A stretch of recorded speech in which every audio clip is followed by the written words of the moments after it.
गोविंद जय जय गोपाल जय जय।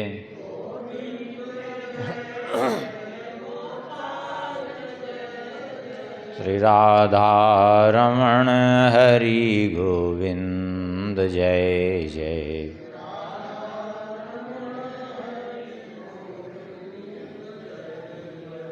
गोविंद जय जय गोपाल जय जय।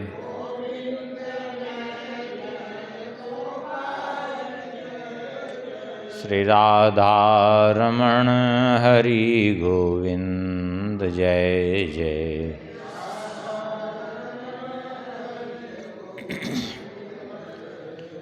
श्री राम जय जय रघुवीर जय जय।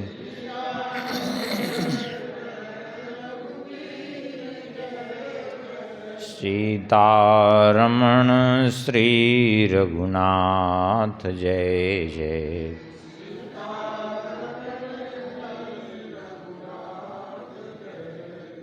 श्री राम जय जय रघुवीर जय जय।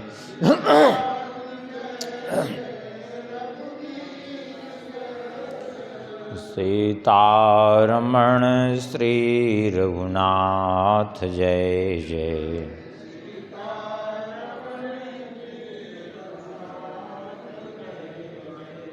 गोविंद जय जय गोपाल जय जय।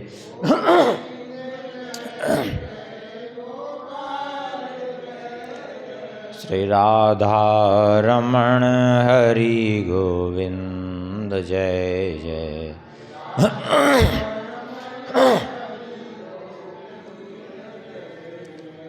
गोविंद जय जय गोपाल जय जय।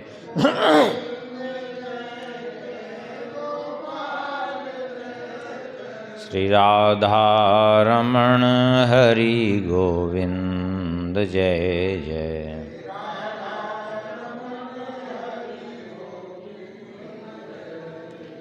श्री वृंदावन बिहारी लाल की।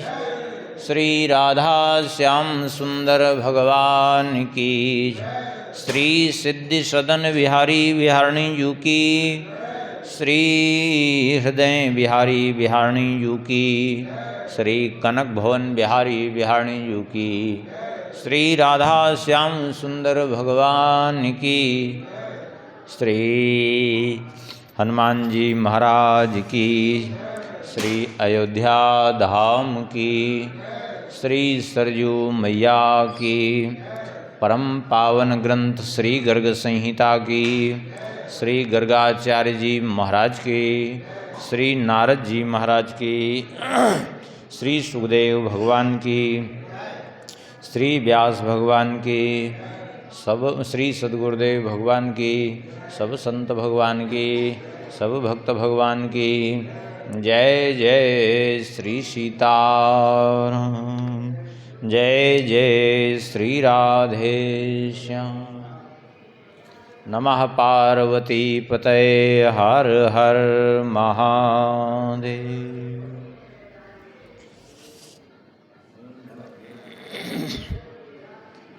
हरिशरणम परम मंगलमय परात्पर अखिलेश्वर अकारण करुणावरुणालय भक्तवांछा कल्पतरु भगवान की महती कृपा करुणा से श्री गर्ग संहिता जी के माध्यम से विश्वजित खंड का प्रसंग चल रहा है। पिछले प्रसंग में श्रवण कर रहे थे श्री प्रद्युम्न जी उग्रसेन जी के राजसूय यज्ञ के हेतु दिग्विजय के लिए निकले हैं और बहुत से राजाओं को जीतते हुए आगे बढ़ रहे हैं। कल के प्रसंग में श्रवण किया दंतवक्र को पराजित करके और कई राजाओं को पराजित करके आगे बढ़े हैं और श्री अगस्त जी महाराज से भेंट हुई है और श्री अगस्त जी महाराज से उन्होंने जिज्ञासा की है तो श्री अगस्त जी महाराज ने उनको तत्वोपदेश दिया है। विभीषण जी ने आकर के भेंट प्रदान की है और इसके बाद समुद्र तट पर ही विश्राम करके फिर वहाँ से आगे वर्णन करते हैं श्री नारद जी। ऋषभाद्रिं ततो दृष्ट्वा श्रीरंगाख्यं हरे सुतः कामः कार्ष्णिः पुरीं कांचीं नदीं प्राचीं सरीद्वराम। इसके बाद श्री प्रद्युम्न जी महाराज साक्षात कामदेव ही हैं, ऋषभ पर्वत का दर्शन करके वहाँ से आगे बढ़े श्रीरंगम गए हैं, अर्थात श्रीरंगनाथ धाम, और फिर वहाँ से कांचीपुरी और नदियों में श्रेष्ठ प्राची का दर्शन किया है। फिर कावेरी जी में जाकर के दर्शन किया, स्नान आदि किया है, और उसके बाद जो है अपनी सेना को लेकर के इस प्रकार से धीरे धीरे बढ़ रहे हैं। कहते हैं अपनी सेना को लिए बढ़ रहे थे, उसी समय रास्ते में एक इनको अद्भुत दर्शन हुआ। क्या दर्शन था वो? बोले शिविरेषु समायान्तं मुक्तकेशं दिगंबरम अवधूतं प्रधावन्तं पुष्टांगं रजसाव्रतम। इनका सैन्य शिविर लगा हुआ था, उसी समय इन्होंने देखा सह्यगिरि पर्वत के निकट जब इनका सैन्य शिविर लगा हुआ था तो इन्होंने देखा कि सामने से एक खुले केस वाले दिगंबर अवधूत भागते हुए चले जा रहे हैं। शरीर एकदम हृष्ट पुष्ट है, शरीर पर पूरे धूल लगी हुई है, दिगंबर वेश है, और बहुत से बालक उनके पीछे पीछे लगे हुए हैं, दौड़ रहे हैं। बालक वे इधर उधर से पीछे लगे हैं, तालियां पीट रहे हैं, कोलाहल कर रहे हैं, हंस रहे हैं उनको देख करके। क्यों? क्योंकि वे एकदम दिगंबर वेश में हैं, इसलिए।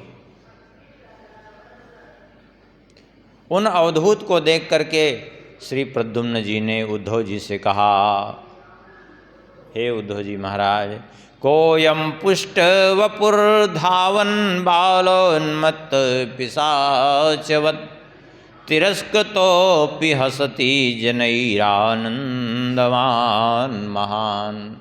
प्रद्युम्न जी ने उद्धव जी से कहा कि कृपा करके ये बताइए ये कौन है? एकदम दिगंबर वेश है, एकदम पागलवत जैसे पिशाचवत आचरण कर रहे हैं, भाग रहे हैं, बच्चे ताड़ी पीट रहे हैं, अपमान कर रहे हैं, बहुत कुछ इनका तिरस्कार कर रहे हैं बालक, लेकिन फिर भी कोई प्रभाव इन पर नहीं, हंस रहे हैं। क्या कारण है? ऐसा लग रहा है कि ये सब सुनकर के भी इनको कोई प्रभाव नहीं, आनंद की प्राप्ति हो रही है। ऐसा कैसे संभव है? उद्धव जी ने कहा संभव है। कैसे? बोले क्योंकि ये कोई सामान्य महापुरुष नहीं है जिनको आप देख रहे हैं। ये हैं अयम परमहंसाख्यो अवधूतो वा हरे कला सदानंदमयः साक्षात् दत्तात्रेयो महामुनि।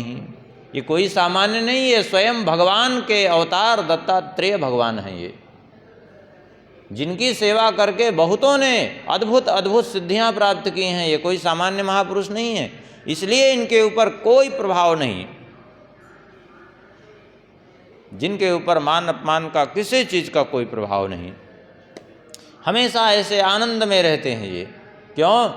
क्योंकि ये आनंद जो है कोई सामान्य आनंद नहीं है, ये उस ब्रह्मानंद में डूबे रहते हैं जहाँ संसार का कोई ताप स्पर्श ही नहीं कर सकता, संसार का कोई दुख जहाँ दुखी ही नहीं कर सकता, स्पर्श ही नहीं कर सकता।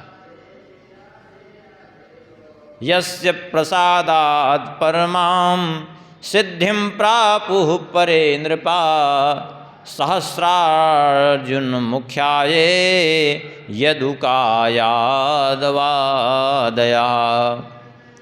इन्हीं की कृपा से सहस्रार्जुन ने दिव्य शक्तियाँ प्राप्त कर ली थी। इन्हीं की कृपा प्राप्त करके महाराज यदु ने, जो हमारे पूर्वज थे, उन्होंने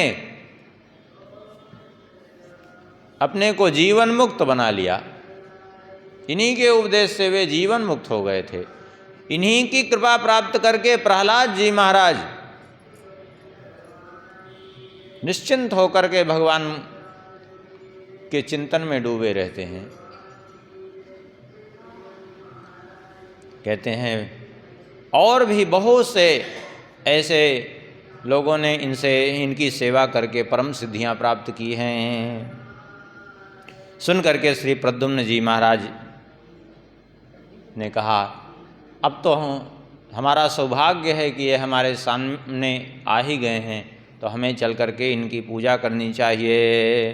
तो इति श्रुत्वा संबरार्णत्वा संपूज्यतं मुनिं संस्थाप्य चासने दिव्ये पप्रच्छेदं यदूत्तमा।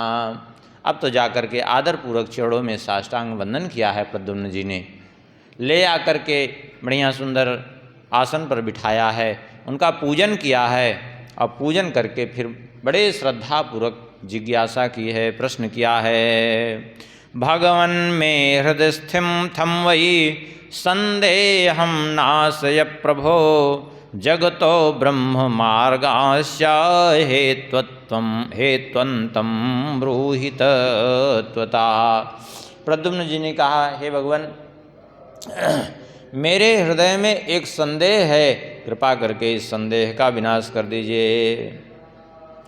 ये जगत का स्वरूप क्या है, ब्रह्म का मार्ग कौन सा है और तत्व क्या है, इसका विवेचन करें। तो भगवान दत्तात्रेय जी कहते हैं, दृश्यते नावसुर यावद् तावद्दुल्का प्रयोजनम प्राप्ते वसे महानंदे तोल्काया किं प्रयोजनम। भगवान दत्तात्रेय जी कहते हैं कि मनुष्य को दीपक की आवश्यकता कब तक होती है? भाई रात्रि है, अंधकार है, तो वो दीपक लिए घूम रहा है, किंतु दीपक की आवश्यकता कब तक है? बोले जब तक सूर्योदय नहीं होता, और सूर्योदय होते ही उस दीपक का कोई काम नहीं रह जाएगा उसके पास, क्योंकि दिन के समय सूर्य का इतना प्रकाश कि वहाँ दीपक का अस्तित्व ही विलीन हो जाएगा। जिस प्रकार से, क्योंकि सब कुछ दिखाई पड़ने लगेगा, स्वाभाविक ही दीपक वहाँ चाहिए ही नहीं। इसी प्रकार से जब तक जीव के अंदर अज्ञानांधकार है, तभी तक उसको ये संसार का प्रयोजन है। इस संसार से उसको प्रयोजन कब तक है? बोले जब तक अज्ञानांधकार है, और जैसे ही ज्ञान रूपी सूर्य उदय हो कि ये संसार से अपने आप प्रयोजन खत्म हो जाता है।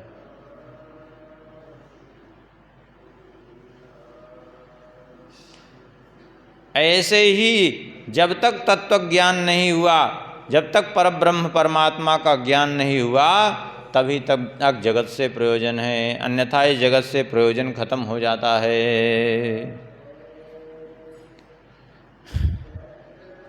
आस्य बिंबो यथा दर्शे पश्यते ना परम वपुः प्रधानार्थे तथा जीवो ज्ञाने नासौ परात् परम।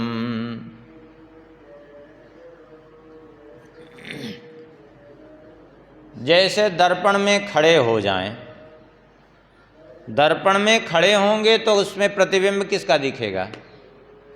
शरीर का, आत्मा का प्रतिबिंब नहीं दिखेगा। प्रतिबिंब किसका दिखेगा? ये शरीर, और ये शरीर जड़ है। आत्मा जो चैतन्य है उसका प्रतिबिंब दर्पण में नहीं दिखेगा।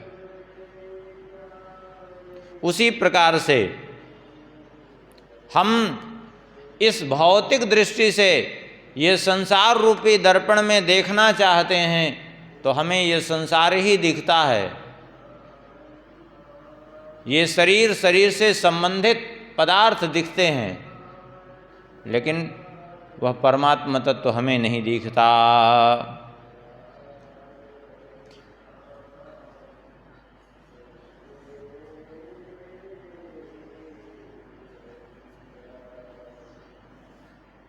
लेकिन अंदर के तत्व को देखने वाली कोई मशीन हो, अभी जैसे मान लिया आप दर्पण के सामने खड़े होंगे तो आपका प्रतिबिंब दिखेगा, लेकिन अभी आप एक्सरे मशीन के सामने खड़े हो के फोटो उसकी से खींच जाए तो आपका शरीर नहीं, आपका अंदर का प्रतिबिंब, अंदर की हड्डियां आदि दिखने लगेंगी,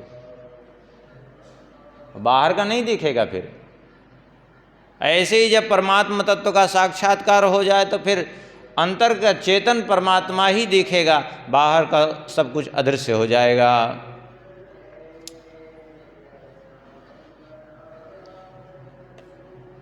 भगवान दत्तात्रेय जी कहते हैं, देखो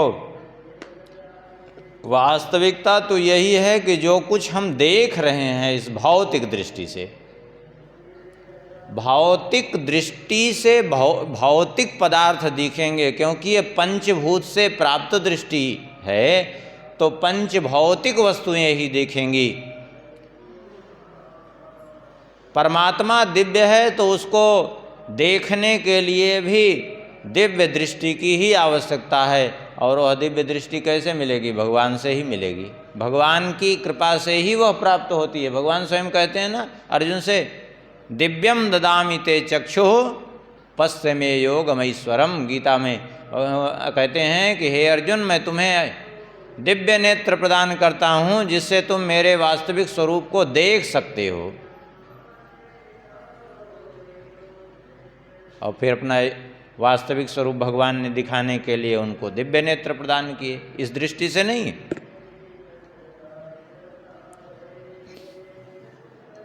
प्रद्युम्न जी ने उनको प्रणाम किया और प्रणाम करके उनसे भगवान दत्तात्रेय जी से आज्ञा लेकर के वहाँ से फिर द्रविड़ देश में वैकुंठाचल की ओर, और जिसको वेंकटाचल कहते हैं, उसको वेंकटाचल कहिए या तो वैकुंठाचल कहिए, उसका नाम वैसे पहले वैकुंठाद्रि था, बाद में जो है वेंकटाद्रि उसका नाम पड़ गया। तो वेंकटाचल की ओर प्रस्थान किए, वेंकटाचल के पास पहुँचे। कहते हैं वहाँ पर जब गए तो सत्यवाग धर्म तत्वज्ञो राजर्षि द्राविडेश्वरा प्रद्युम्नम पूजयामास भक्त्या परमयायुता। द्रविड़ देश के स्वामी राजर्षि सत्यवाग थे, बड़ी भक्ति से उन्होंने आकर के श्री प्रद्युम्न जी का बड़ा आदर सत्कार किया और उनको भेंट प्रदान की। फिर वहाँ से श्रीशैल का दर्शन करके, श्रीशैल जहाँ भगवान शंकर जी मल्लिकार्जुन के रूप में विद्यमान हैं, वहाँ श्रीशैल का दर्शन करके और वहाँ के अद्भुत शिवालय का दर्शन करके और भगवान स्कंद स्वामी अर्थात कार्तिकेय जी वहीं विराजते हैं, उनका दर्शन करके वहाँ से आगे बढ़े, पंपा सरोवर पर गए हैं। पंपा सरोवर पर का जाके दर्शन किया है। फिर उसके बाद वहाँ से आगे बढ़े तो गोदावरी तट पर पहुँचे हैं, भीमरथी आदि तीर्थों का दर्शन किए हैं। फिर उसके बाद महेंद्राचल पर्वत पर गए हैं, महेंद्रगिरी पर, जहाँ श्री परशुराम जी निवास करते हैं। महेंद्राद्रिस्थितं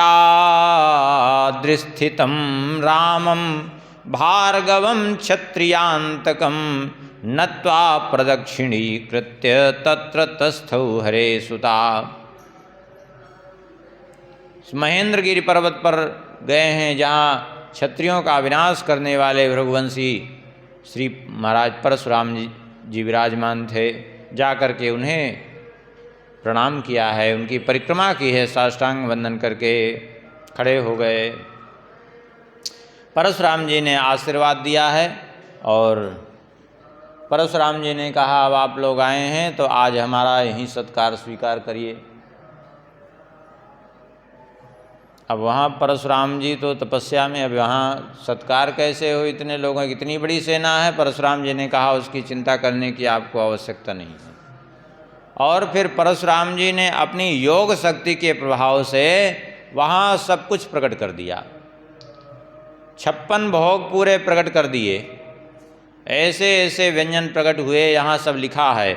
भक्त सूपा प्रलयश्च रुदिका दधि साकजा शिखरण्यवलेहश्चा बलका चेक्षुखेरिणी। अर्थात दाल भात चटनी, दही में भिगोई हुई पकौड़ियाँ अर्थात दही बड़ा, और शिखरन अवलेह, अवलेह माने एक प्रकार का जो है सिरका अचार, और पालक का साग, और इक्षुमिश्रिका। इक्षुमिश्रिका का तात्पर्य है कि चीनी में भिगा करके बनाया हुआ, सिरा में भिगा करके बनाया हुआ मिष्ठान्न पदार्थ। और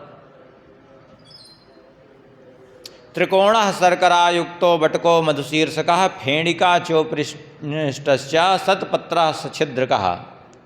त्रिपीटिका माने त्रिकोणाकार मिष्ठान्न, त्रिकोणाकार मिष्ठान्न माने तिकोना मिष्ठान्न, जैसे गुझिया है, समोसा है, तिकोना मिष्ठान्न होता है, इसको कहते हैं जो है त्रिकोण शर्करा युक्त। और बड़ा मधुशीर्षक, मधुशीर्षक माने मधुपर्क भी होता है, मधुशीर्षक माने घेवर। आजकल वो जो राजस्थान में ब्रज में खूब चलता है, इधर तो नहीं दिखाई पड़ता, घेवर, उसको भी संस्कृत में मधुशीर्षक ही कहते हैं। तो इस प्रकार से फेणिका चोपृष्टश्च, फेणिका माने फेनी, उपृष्ट, उपृष्ट माने एक मीठी पूड़ी होती है वो, और सतपत्र सछिद्रकः, छिद्रयुक्त सतपत्र, एक प्रकार की यह भी मिठाई है जिसमें छेद रहते हैं जो पूरा अंदर से मिष्ठान्न को सोख ले। और चक्राभचिह्नकाश्चेत्थम सुधा कुंडलिका स्मृता घृतपूरो वायुपूरस्तथा चंद्रकला स्मृता। कहते हैं चक्राभ चिन्ह का चेत्थम, चक्राभ चिन्ह का चेत्थम माने चक्राकार बनी हुई मिठाई अर्थात इमरती। और सुधा कुंडलिका, सुधा कुंडलिका माने मीठी जो है कुंडलिका, जैसे कुंडली बांध करके अर्थात जलेबी। हाँ, ये सब संस्कृत में कितने बढ़िया बढ़िया नाम हैं, उसका सब आजकल तो लोगों ने धीरे धीरे बिगाड़ना प्रारंभ कर दिया। और घृतपूरो वायुपूरस तथा चंद्रकला स्मृता। घृतपूर माने घी से बनी हुई पूरी, पूड़ी, और वायुपूर, वायुपूर कहते हैं मालपुआ को। पहले मालपुआ बनाते थे तो एकदम अंदर से खोखला जैसा रहता, बाहर से एकदम वो एक ऐसे जैसे वायु भरी हो ऐसे स्वरूप बन जाता था। चंद्रकला ये भी एक मिष्ठान्न है। और भी विभिन्न प्रकार के पदार्थ, दधि स्थूली कर्पूर, दधि स्थूलीश्च कर्पूर नाड़ीस्थम खंडमंडलम गोधूम परिखाश्चैव सुफलाढ्यस्तथैव च। दधि स्थूली, दधि स्थूली माने दही में फुला करके बनाई गई बड़ी, और कर्पूरा, कर्पूर नाड़ीस्थम, कर्पूर से बनाई, कपूर से वासित एक मिठाई होती है, खांड की मिठाई कहते हैं वो। और गोधूम परिखा, गोधूम परिखा कहते हैं खाजा, जिसको वर्तमान में बोलते हैं खाजा। और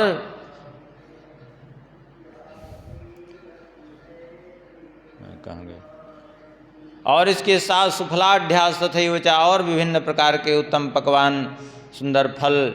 और दधि रूपो मोदकस्य, सुंदर दही, मोदक, लड्डू और शाक सौधान एवचा, भले शाक सौधान विभिन्न प्रकार के साग, विभिन्न प्रकार के साग सब्जी, और कहते हैं मंड का पाय संयुक्तम दधि गोघृतमेव चा। मंड, मंड माने ये दूध की मलाई, जैसे रबड़ी आदि बना देते हैं, और रबड़ी समझिए एक तरह से, और पायसम माने खीर, दधि गोघृतमेव चा, कहते हैं दही गाय का घी, हयंगवीन मंडूरी कुपिका पर पटस्तथा, हयंगवीन माने ताजा मक्खन, मंडूरी, मंडूरी कहते हैं साग को एक माने विशेष प्रकार से रस रूप में बनाने की बना दिया जाता है, केवल रस जैसा रहता है वो साग। और क्या है, कुपिका परपटस्थ था, कुम्हड़ा, परपट माने पापड़, और शक्ति का लसिका चैव सुवृत संधाय एवचा, शक्ति का माने एक प्रकार से शक्तिवर्धक पेय पदार्थ होता है, और द्राक्षा आदि से बने हुए पदार्थ, लस्सी और सुधारस माने मीठा पेय पदार्थ, जैसे शहद है और मीठा शरबत आदि है, और विभिन्न प्रकार से और भी कहते हैं सुफलस चैव सितायुक्त फलानि विविधानि च, विभिन्न प्रकार के फल, तथा मोहन भोगैश्य, मोहन भोग, मोहन भोग एक विशेष प्रकार से वो बनाते हैं, और हलवा को भी मोहन भोग कहते हैं, और लवणम च तथैव च, और नमकीन पदार्थ भी जो है तैयार करवाए, कसायो मधुरस्तिक्त कटुरम्ल सेन कटुरम्ल स्तने कधा, कहते हैं कुछ कसैले पदार्थ, कुछ मधुर पदार्थ, कुछ तिक्त पदार्थ माने तीखे पदार्थ, इस प्रकार से कुछ कटु पदार्थ माने कड़वे, और कुछ अम्ल माने खट्टे पदार्थ, इस प्रकार से विभिन्न प्रकार से कितना बना, बोले 55तमाश्चैव एते भोगा प्रकीर्तिता, 55 अर्थात 50 और 6 56 प्रकार के भोग इस प्रकार से तैयार कर दिए, तुरंत जो है तैयार हो गया, वहाँ सब प्रकट हो गए श्री परशुराम जी की योग शक्ति से। और देखते देखते वहाँ एतेषां भार्गवः शैलानकार्षी योगमास्थिता सैन्ये संभोजितो तत्र हस्तन्यूनानते भवन। देखते देखते वहाँ इन सब पदार्थों के पर्वत खड़े हो गए, ढेर लग गया, इतना भोज्य पदार्थ, इतने पकवान तैयार हो गए। और जब सब तैयार हो गए, परशुराम जी ने कहा कि अब आप सब लोगों के लिए भोजन उपस्थित है, अब आप लोग आराम से ग्रहण कर लीजिए। तो इनके सेना में जो परोसने वाले रसोइया थे, उन्होंने अपना, परशुराम जी ने सब प्रकट कर दिया, अब अपना परोसो खाओ। तो उन्होंने अपना परोसना चालू किया। कहते हैं इतना भोजन कराते गए, सारी सेना को भोजन कराया, लेकिन फिर भी सैन्य संभोजिते तत्र हस्तन्यूना नते भवन, इतना विशाल पर्वत जैसा उखड़ा था, इतना खर्च करने के बाद भी एक हाथ भी कम नहीं हुआ, ज्यों का त्यों बना रहा। ऐसे सारे पदार्थ ज्यों के त्यों वैसे रहे, और सबका पेट भर गया। सब ये परशुराम जी महाराज का ये अद्भुत वैभव देख करके, अद्भुत चमत्कार देख करके सब आश्चर्यचकित हो गए। और श्री परशुराम जी को श्री प्रद्युम्न जी ने प्रणाम करके कहा, भगवन् भवता दत्तं सर्वेभ्यो भोजनं परं समृद्धयः सिद्धयस्य तदंघ्रावस्थिता प्रभो। हे भगवान, आपने सब लोगों को अत्यंत उत्तम भोजन प्रदान किया, निश्चय ही सारी समृद्धियाँ संपूर्ण सिद्धियाँ आपके चरणों में लौटती हैं। अब कृपा करके मेरी कुछ जिज्ञासा शांत कर दीजिए। ये क्या है? बोले सर्वेषां हरि भक्तानां प्रियो भक्तस्तु को हरे, एतन्मे ब्रूहि विप्रेन्द्र त्वं परावरवीतमा। समस्त भगवत भक्तों में श्री हरि का प्रिय भक्त कौन है? कृपा करके बताइए, आप तो सब कुछ जानने वाले हैं। भगवान को सबसे प्रिय कौन है? तब श्री परशुराम जी कहते हैं, त्वं प्रभो किं न जानासि लोकवत् पृच्छसे थमाम, लोक संग्रह में वारा कुर्वन् विचरसे छितौ। परशुराम जी ने कहा, प्रभु आप क्या नहीं जानते, आप तो भगवान के ही अवतार हैं, आपसे क्या छुपा है। लेकिन फिर भी आप साधारण लोगों की भांति मुझसे पूछ रहे हैं, क्यों? जगत को शिक्षा देने के लिए, इन समस्त जगत के लोगों को ये बताने के लिए कि भगवान को प्रिय कौन है। तो सुन लीजिए, निष्किंचनो हरिपदाब्ज पराग लुब्धा, श्रीमत्कथा श्रवण कीर्तन तत्परो यः, तदरूप सिंधुलहरी विनिमग्न चित्तः, श्री कृष्ण चंद्र दयिता कथिता सभक्ता। भगवान को प्रिय कौन है? बोले निष्किंचनो हरिपदाब्ज पराग लुब्धा।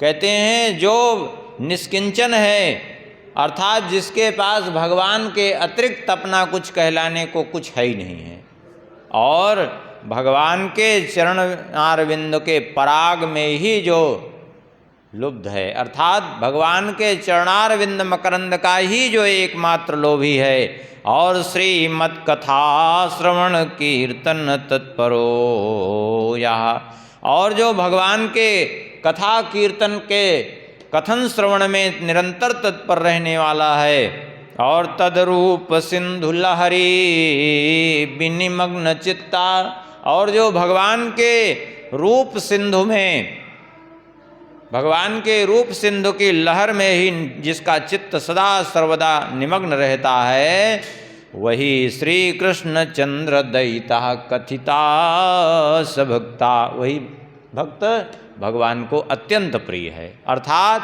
ये सब गुण जिसमें हो भगवान को अत्यंत प्रिय है। और दान्तो महान अखिल जंगम वत्सलोयम, शांतस्तितिक्षुरति कारुणिका सुहृत्सद, लोकम पुनाति निज पादरजो भिराराज, श्री कृष्ण चंद्र दयिता कथिता परेशा। दांत अर्थात जो जितेंद्रिय है, अर्थात जिसने अपनी इंद्रियों को, मन को वश में करके रखा है, और अखिल जंगम वत्सलोयम, समस्त जीव मात्र के प्रति जिसके हृदय में वात्सल्य उदय हो गया है, अर्थात दया का भाव उदय हो गया है, सबके प्रति जिसके हृदय में करुणा है, शांतस्तितिक्षु जो शांत है, सहनशील है, कारुणिका जीव मात्र के प्रति करुणा, और सुहृद हितैषी है जीव मात्र का, वह लोकम पुनाति निज पादरजो भिरारा। ऐसा भक्त अपनी चरण धूलि से संपूर्ण त्रिलोकी को पवित्र कर देता है, और वही जो है श्री कृष्ण चंद्र दयिता कथितः परेशा, वही भगवान श्री कृष्ण को अत्यंत प्रिय है। अर्थात ये स्थिति जिसकी हो, और कौन प्रिय है? बोले यह पारमेष्ठमखिलम न महेन्द्रधिष्ण्यं नो सार्वभौममनिशं न रसाधिपत्यं नो योगसिद्धिमपि नो न पुनर्भवं वा वाञ्छत्यलं परं पादरजास भक्ता। जो निरंतर भगवान श्री हरि के चरणों के धूलि का आश्रय लेकर के उसी में तृप्त रहता है, और जो कभी यहाँ तक कि यह पारमेष्ठमखिलम न महेन्द्रधिष्णम, ना तो वो ब्रह्मा जी का पद पाने के लिए भी कभी लालायित हो। तात्पर्य है यदि ब्रह्मा जी का पद उसको मिले तो भी कोई लोभ नहीं उसके अंदर जगे, इंद्र का पद भी मिले अर्थात स्वर्ग का आधिपत्य मिले तो भी कोई लोभ न, सार्वभौम सम्राट का पद मिले तो भी उसके लिए तुच्छ है, और सातल लोक का आधिपत्य भी उसके लिए तुच्छ है। योग की सिद्धियों को भी नहीं चाहता और यहाँ तक कि मोक्ष भी नहीं चाहता। ऐसा भक्त भगवान को अत्यंत प्रिय है। निष्किंचना स्वकृत कर्म फलैर्विरागा यत्तत्पदं हरिजना मुनयो महान्तः भक्ता जुसन्ति हरिपादरजा प्रसक्ता अन्ये विदन्ति न सुखम किल नैरपेक्ष्यम। जो निष्किंचन है, हरितज किम प्रयोजन नहीं, और स्वकृत कर्म फलैर विरागा, चाहे जैसे भी शुभ से शुभ कर्म करे लेकिन उसके फल की कभी आकांक्षा नहीं करता। अर्थात जिसको किसी फल की कामना नहीं है, जाहि न चाहिए कबहु कछ तुम संसहज स्नेह। अयत्तत्पदम हरिजना मुनियो महांता। जिस तरह से भी जैसे भी हो, जो भगवान के चरणों में आसक्त है और निरंतर जो है भक्ता जुसन्ति हरिपाद रजः प्रसक्ता, जो भगवान के चरणाश्रित भक्त हैं, जो निरंतर उनकी सेवा में रत है, अर्थात उनकी सेवा करता है। अन्ये विदन्ति न सुखम किल नैरपेक्ष्यम। उसको किस सुख की प्राप्ति होती है, उस किस परमानंद का अनुभव करता है, उसको बिना निरपेक्ष हुए कोई कैसे समझ सकता है। अर्थात उसको वही समझ सकता है जिसने उसका अनुभव किया है। उस संसार के विषयों में सुख लेने वाले, संसार के भौतिक पदार्थों में सुख की आशा रखने वाले उस सुख की भला कल्पना भी कैसे कर सकते हैं। भक्तात् प्रियो न विदिता पुरुषोत्तमस्य शंभुर्विधिर्न चरमा न चरोहिणेयः भक्तानुव्रजति भक्त निबद्ध चित्त शूड़ामणि सकल लोक जनस्य कृष्णः। भगवान को और कौन प्रिय है? बोले भक्तात् प्रियो न विदितः पुरुषोत्तमस्य। ऐसे जो गुण ऊपर गिनाए गए, ऐसे निष्किंचन भक्त भगवान को अत्यंत प्रिय हैं। उनसे बढ़कर के प्रिय तो भगवान को शंभुर विधिर न चरमा न चरहिणेया, उतना प्रिय तो स्वयं भगवान शंकर जी, स्वयं ब्रह्मा जी, स्वयं लक्ष्मी जी और स्वयं बलराम जी भी नहीं हैं, जितना प्रिय वह भक्त है जिसके अंदर ये गुण हैं। उपरोक्त जो भी ये इतने श्लोकों में गुण कहे गए, ये जो गुण हैं ये जिनमें विद्यमान हैं, अर्थात जो परम निष्किंचन है, कुछ नहीं चाहिए, जिसको एकमात्र भगवान के चरणाश्रित है, संसार से पूर्ण रूप से निरासक्त होकर के भगवान में लगा है, उसके प्रति भगवान को जितने के हृदय में जितनी प्रीति है, उतनी प्रीति ब्रह्मा जी के प्रति उतनी प्रीति शंकर जी के प्रति, लक्ष्मी जी और बलराम जी के प्रति भी भगवान को नहीं है।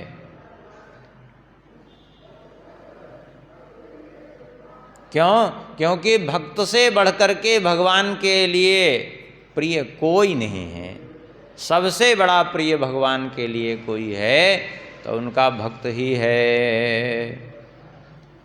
और ऐसे भक्तों के पीछे भक्तान अनुव्रजति भक्त निबद्ध चित्त, ऐसे भक्तों के पीछे पीछे भगवान घूमते हैं। इस बात को भगवान ने भी भागवत जी में कहा, नैरपेक्षम मुनिम शांतम निर्वैरम समदर्शनम अनुव्रजाम्यहम नित्यम पूये एत्यंघ्रिरेणुभि। जो निरपेक्ष हैं, मननशील हैं, शांत हैं, निर्वैर हैं, समदर्शी हैं, ऐसे भक्तों के पीछे पीछे मैं घूमता हूँ। क्यों? बोले उनकी चरण धूलि उड़ करके मेरे ऊपर पड़े, पवित्र हो जाऊं। तो क्या भगवान में अपवित्रता है क्या जो भगवान घूमते हैं? नहीं, भगवान इसलिए घूमते हैं कि भगवान की कोई क्रिया अपने लिए नहीं होती, सभी क्रिया भगवान की जगत के कल्याण के लिए होती है। अब भगवान इसलिए घूमते हैं कि भगवान के अनन्य रोम रोम में जो असंख्य ब्रह्मांड विद्यमान हैं उन पर चरण धूलि ऐसे भक्त की पड़े तो उसमें रहने वाले जीवों का कल्याण हो जाए, वे अनंतानंत ब्रह्मांड हैं, वे पवित्र हो जाएं। इसलिए भगवान घूमते हैं। गच्छन् निजं जनमनुं प्रपुनाति लोकानावेदयन् हरिजनेश्वरुचिं महात्मा तस्मादतीव भजतां भगवान् मुकुन्दो मुक्तिं ददाति न कदापि सुभक्ति योगम। कहते हैं भगवान ऐसे भक्तों के पीछे पीछे चलते हुए अपना अनुराग उस भक्त पर रखते हैं।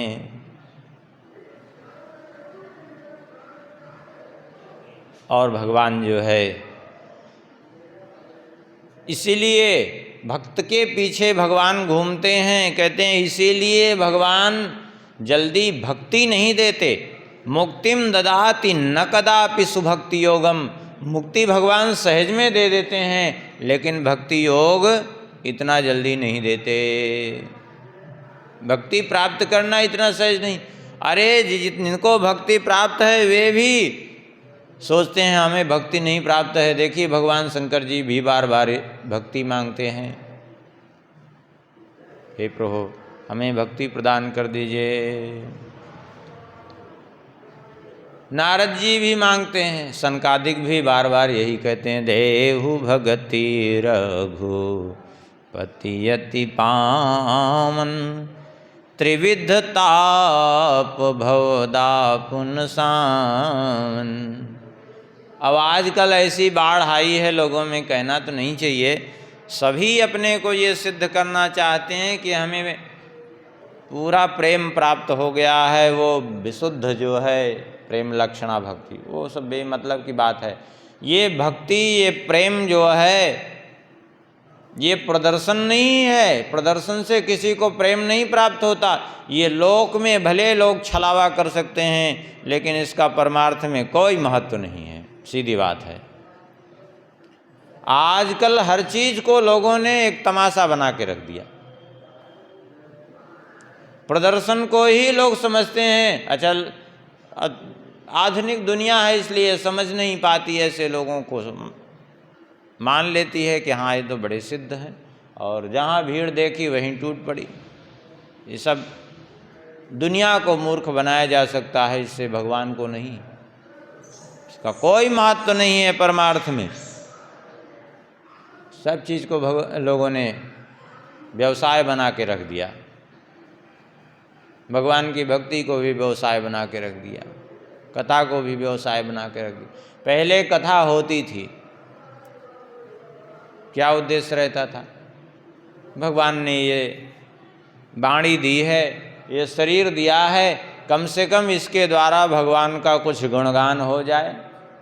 इस शरीर को माध्यम बना करके, अपने को माध्यम बना करके भगवान की कथा को प्रकट करना, ये उद्देश्य रहता था। भगवान की कथा का विस्तार करना, ये उद्देश्य रहता था। अब आजकल भगवान की कथा को माध्यम बना करके अपना प्रचार प्रसार करना, ये उद्देश्य हो गया। अब कहाँ से कल्याण हो, सब चीज़ में गड़बड़। अब जैसे अभी ये नवरात्रि चल रही है, खूब जगह जगह दुर्गा पूजा हो रही है, ठीक है, बहुत अच्छी बात है, होनी भी चाहिए। लेकिन आज दशा क्या है? दशा ये है कि ज़बरदस्ती चंदा वसूली, और चंदा वसूली करके जो है देवी जी को लाके सड़क पे खड़ा करेंगे। और सड़क पे खड़ा करके जो है, अच्छा उसमें भी खाली होड़ लगी है और कुछ नहीं। आजकल कथा में भी होड़ लगती है, कहेंगे वो ऐसी कथा कराया तो हम ऐसी कथा कराएंगे, वो अमुक कथावाचक से कथा कराया था तो हम अमुक कथावाचक से उससे ज़्यादा विशिष्ट से कराएंगे। और ऐसा कि सब झूम पड़ें, नाचें खूब, ऐसी कथा हो। ऐसे जो है लोग ऐसी कथा कराएंगे कि वो दब जाए उसकी कथा। ले अब कथा ही को दबाना चाह रहे हो, तुम्हारा उत्कर्ष कैसे हो?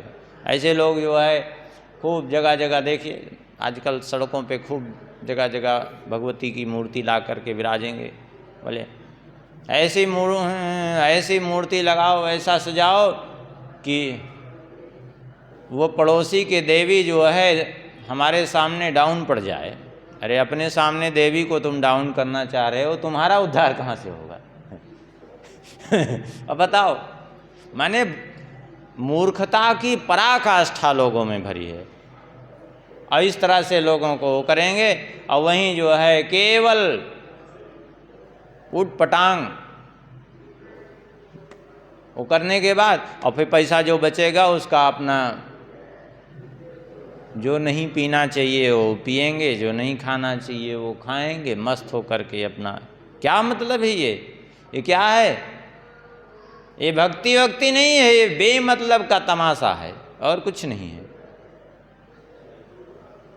प्रदर्शन, केवल प्रदर्शन। ऐसे सब आज भक्ति में भी खूब प्रदर्शन हो रहा है।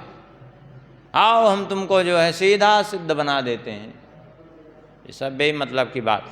ये गुण देखिए, इसीलिए जगह जगह भागवत जी में भी जगह जगह गुण ये गिनाए गए कि ऐसे व्यक्ति भगवान को प्रिय हैं जो भगवान को अत्यंत प्रिय हुए हैं। उनका जीवन तो देखिए, थोड़ा कहीं मेल खा रहा है आजकल के इस लोक व्यवहार से? मेल नहीं खा रहा है तो हम भगवान को प्रिय कैसे हो सकते हैं? भगवान को प्रिय बनना है, भगवान के प्रिय होना है, तो उसी रहनी को, उसी वृत्ति को अपनाना पड़ेगा जिस वृत्ति पर महापुरुषों ने चल करके भगवान का प्यार प्राप्त किया है, भगवान के प्रेम को पाया है। अपने से मनमाना मार्ग बना करके कुछ होने वाला नहीं है। हाँ, लोक में प्रसिद्धि खूब हो जाएगी, इसकी कोई वो नहीं है। लोक में तो खूब लोग कहेंगे अरे बहुत अच्छे हैं, बहुत अच्छे। हाँ, अभी खूब भंडारा करिए, खूब लोगों को दक्षिणा बांटिए, देखिए कल ही से आप सिद्ध हो जाएंगे। लोग आपको कहेंगे वो कोई सामान्य थोड़े ही, वो भगवत प्राप्त महापुरुष हैं।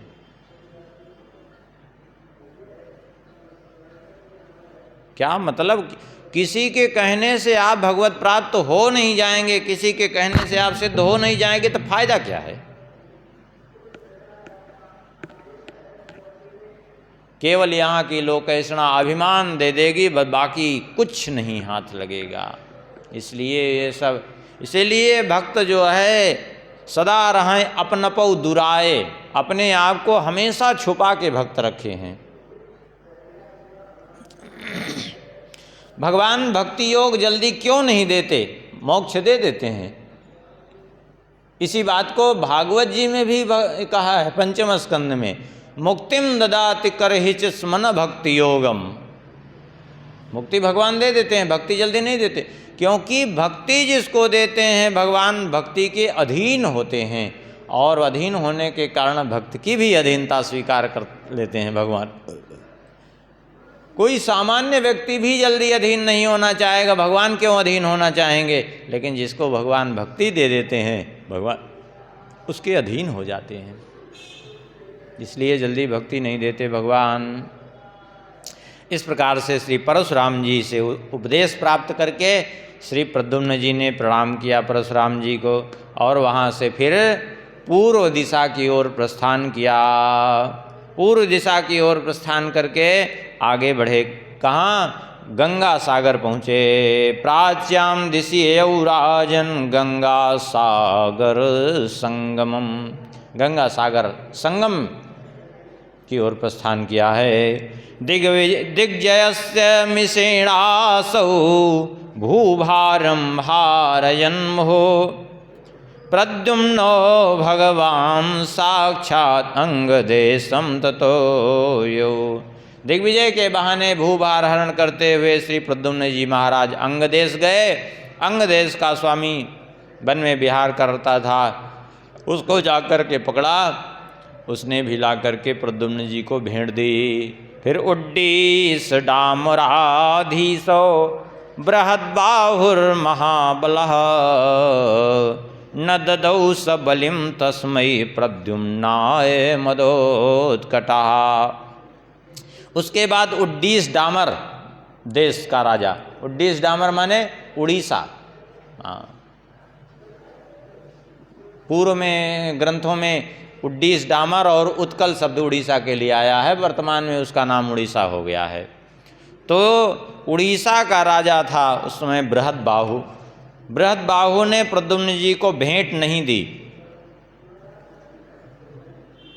जब भेंट नहीं दी तो अब अपने बल के अभिमान में चूड़ रहता था, तो जाकर के उसको प्रद्युम्न प्रेषितो वीरः सांबो जाम्बवती सुतः एकाकी प्रयौ धन्वी रथेनादित्य वर्चसा। प्रद्युम्न जी की आज्ञा पाकर के सांब ने, जो जाम्बवती जी के पुत्र हैं सांब, उन्होंने जाकर के उसको पकड़ लिया। अकेले ही जाकर के उसको अपने बस में कर लिया और ले करके उसको आए। अपने बाणों से उसको आच्छादित कर दिया। आच्छादयामास बाणो घई डामरम नगरम नृप गिरिम तुषार पटलैर्जी मूत यू सर्वता। अपने बाण समूह से उड़ीसा के नगरी को उन्होंने आच्छादित कर दिया श्री सांब ने, और जैसे मेघ वर्षें जल धारा ऐसे ही बाण बरसाए उन्होंने। अब तो पराजित होकर के उसने हाथ जोड़ लिए और हाथ जोड़ करके भेंट ला करके प्रद्युम्न जी को समर्पित कर दी, चरणों में प्रणाम किया। इसके बाद बंग देशाधिपो वीरो वीर धनवा मदोत्कटा। इसके बाद बंग देश गए। बंग देश माने बंगाल। वहाँ का अधिपति था वीर धनवा, वो भी मदमत्त था। एक अक्षौहिणी सेना लेकर के युद्ध करने के लिए आ गया वो, और जो सेना लेकर के आया युद्ध के लिए बड़े बलवान थे। और इधर से इनकी सेना की ओर से भगवान के पुत्र चंद्रभानु, चंद्रभानुर्हरे पुत्रः प्रद्युम्नस्य प्रपश्यता विभेद तद्बलं बाणैकुवाक्यैर्मित्रतामिव। चंद्रभानु ने देखते देखते उस वीर धनवा की सेना को अपने बाणों से विदीर्ण कर दिया। कैसे विदीर्ण कर दिया? बोले विभेद तद्बलम बाणैकुवाक्यैर्मित्रतामिव। जैसे कटुवचन मित्रता को विनाश कर देता है, मित्रता को नष्ट कर देता है। कोई बढ़िया से बढ़िया मित्र हो, अब आप उसको कटुवचन बोल दीजिए तो सारी मित्रता क्षण भर में खत्म हो जाएगी।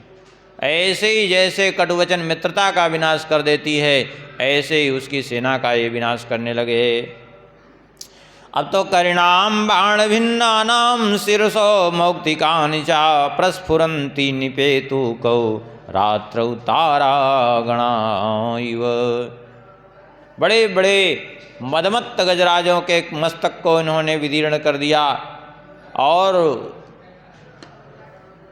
जो उनमें कुछ ऐसे थे गजमुक्ता, उनके मस्तक को विदीर्ण करते ही उनके मस्तक से निकल निकल करके मोती बिखर गए। ऐसे मोती बिखर गए जैसे रात्रि में आकाश में तारे बिखर गए हों। अनेकानेक रथी वीर धराशायी हो गए उस युद्धस्थल में। बहुत से सैनिकों के मस्तक कटे, और उनके कटे हुए मस्तक जो है ऐसे दिखाई पड़ रहे हैं, बोले तद्बाणे छिन्न शीर्षा कूष्मांडस कला इव, जैसे कोहड़े जगह जगह ऐसे पड़े हों ऐसे ही दिखाई पड़ने लगे। अब तो देखते देखते वो कुछ ही देर में वो वीर धनवा की सारी सेना रक्त के नदी के रूप में परिणित हो गई। चारों ओर मस्तक धड़ आदि ही दिखाई पड़ रहे हैं। अब जब इस प्रकार से हुआ तो वो आखिर था तो बंगाल ही, अब वहाँ के लोग जादूगर बहुत होते हैं, तब उसने अपनी जादू विद्या प्रारंभ कर दी, क्योंकि वो ये भी विद्या जानता था। तो जब उसने अपनी जादू की विद्या प्रारंभ की तो कूष्मांडोन्मादवेताला भैरवा ब्रह्म राक्षसा शिरांसी जगृहुर्वेगा धर्मालार्थ हेतवे। अब वहाँ कूष्मांड, उन्माद, बेताल, भैरव, ब्रह्म राक्षस आदि सब प्रकट हो गए, सारी सेना मारी गई उसकी। अब तो चंद्रभानु के ऊपर उसने गदा प्रहार की, लेकिन चंद्रभानु विचलित नहीं हुए और उसके ऊपर गदा प्रहार कर दिया तो वो मूर्छित हो गया, और मूर्छित होकर के अंत में शरण में आ गया। इस प्रकार से जो है उसकी भी पराजय हो गई। वीरधनवा की भेंट दे करके वो भी अपने नगर में गया। इधर से ब्रह्मनद पार करके असम में पहुँचे। वहाँ कामरूप देश में गए यदुवंशियों के साथ।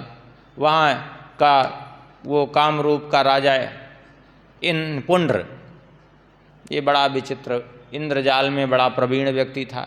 उधर खूब जादू वादू चलता भी है, अभी भी चलता है। ये जितने जादूगर हैं ये भी उधर ही से आते हैं ये। हाँ, इंद्रजाल में बड़ा प्रवीण कामरूप देश का राजा पुंड्र, इसने जो है प्रद्युम्न जी की सेना के ऊपर आक्रमण किया, और उसके बाद इसने यही सोचा कि हम अपनी माया से ही इनको जीतेंगे। और उसने जो है अपना माया जाल प्रकट किया। पुंड्रो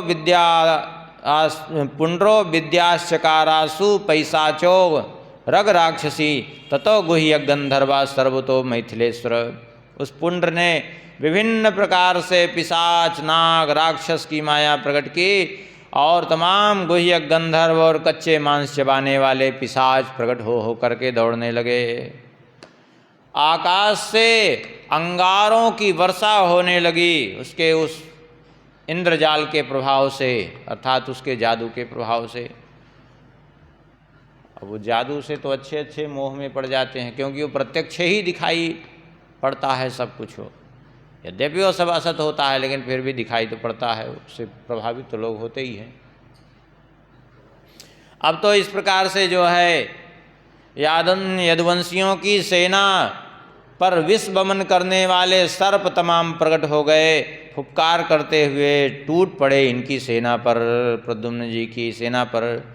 और गधे पर बैठे हुए टेढ़े मेढ़े दांत लिए हुए भयंकर राक्षस प्रकट हो गए, जो मनुष्यों को चबाने वाले और मनुष्यों को ऐसे पकड़ पकड़ करके खा रहे हैं, ऐसे ऐसे प्रकट हो गए।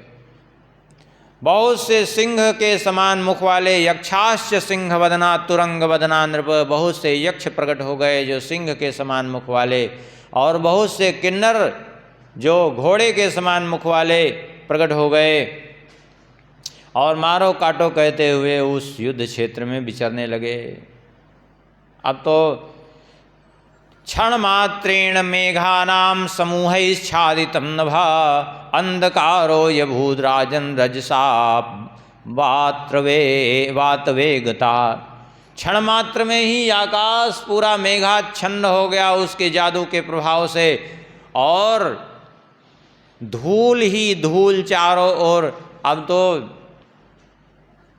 सेना से कोई लड़ना हो तब तो यदुवंशी समर्थ थे, लेकिन अब ये जादू का कोई उनके पास कोई वो थोड़ी था। जादू तो जादू था, वो भयंकर ब्रह्म राक्षस कहीं दिखाई पड़ रहे हैं, कहीं वैसे राक्षस पिशाच, कहीं सर्प टूटे पड़ रहे हैं। अब इनका क्या उपचार करें, वे सब परेशान।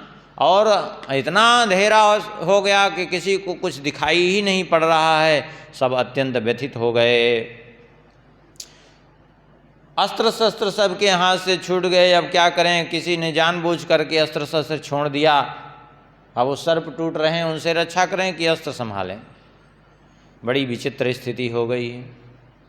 देखा प्रद्युम्न जी ने कि ये तो हमारी सेना में भय के कारण हाहाकार मच गया। अब क्या करें, तो भगवान ने जो अपने धनुष से प्रकट करके, सारंग धनुष से प्रकट करके दूसरा इनको धनुष दिया था, उसी धनुष को उठाया।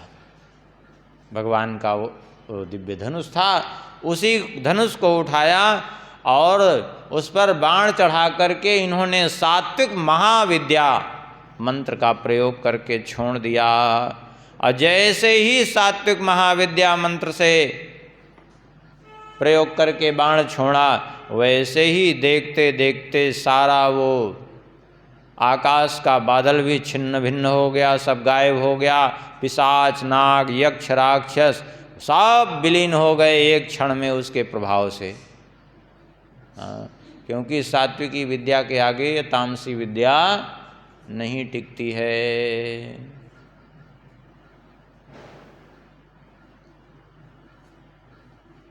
आजकल क्यों ये तामसी विद्या लोगों के सामने प्रभाव दिखा जाती है? बहुत लोग खूब भजन भी करते हैं, फिर भी प्रभाव क्यों दिखा जाती है? क्यों? क्योंकि वास्तव में उनके जीवन में सात्विकता आई नहीं। उठपटांग काम करेंगे, भजन तो कर रहे हैं लेकिन उठपटांग काम करेंगे, कुछ भी खाएंगे, कुछ भी पिएंगे, इधर उधर मनमाना आचरण करेंगे। अब उनको उसका प्रभाव ही नहीं पड़ता भजन का, तो क्या कैसे होगा? तो फिर उत्पात ऐसे दिखता रहता है जीवन में। लेकिन सही ढंग से यदि सात्विक भजन हो जाए तो फिर सारे तामसी प्रभाव अपने आप सन्मुख आते ही विनष्ट हो जाएंगे।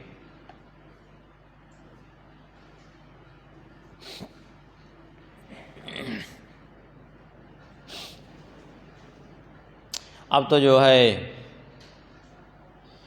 कहते हैं बाणैश्य पुण्ड्रम सरथम सवाहनम तम भ्रामयित्वा घटिकाद्वयं खे निपातयामास रणे सपत्नं पद्मं पद्मं पृथिव्यामिव मारुतः किल।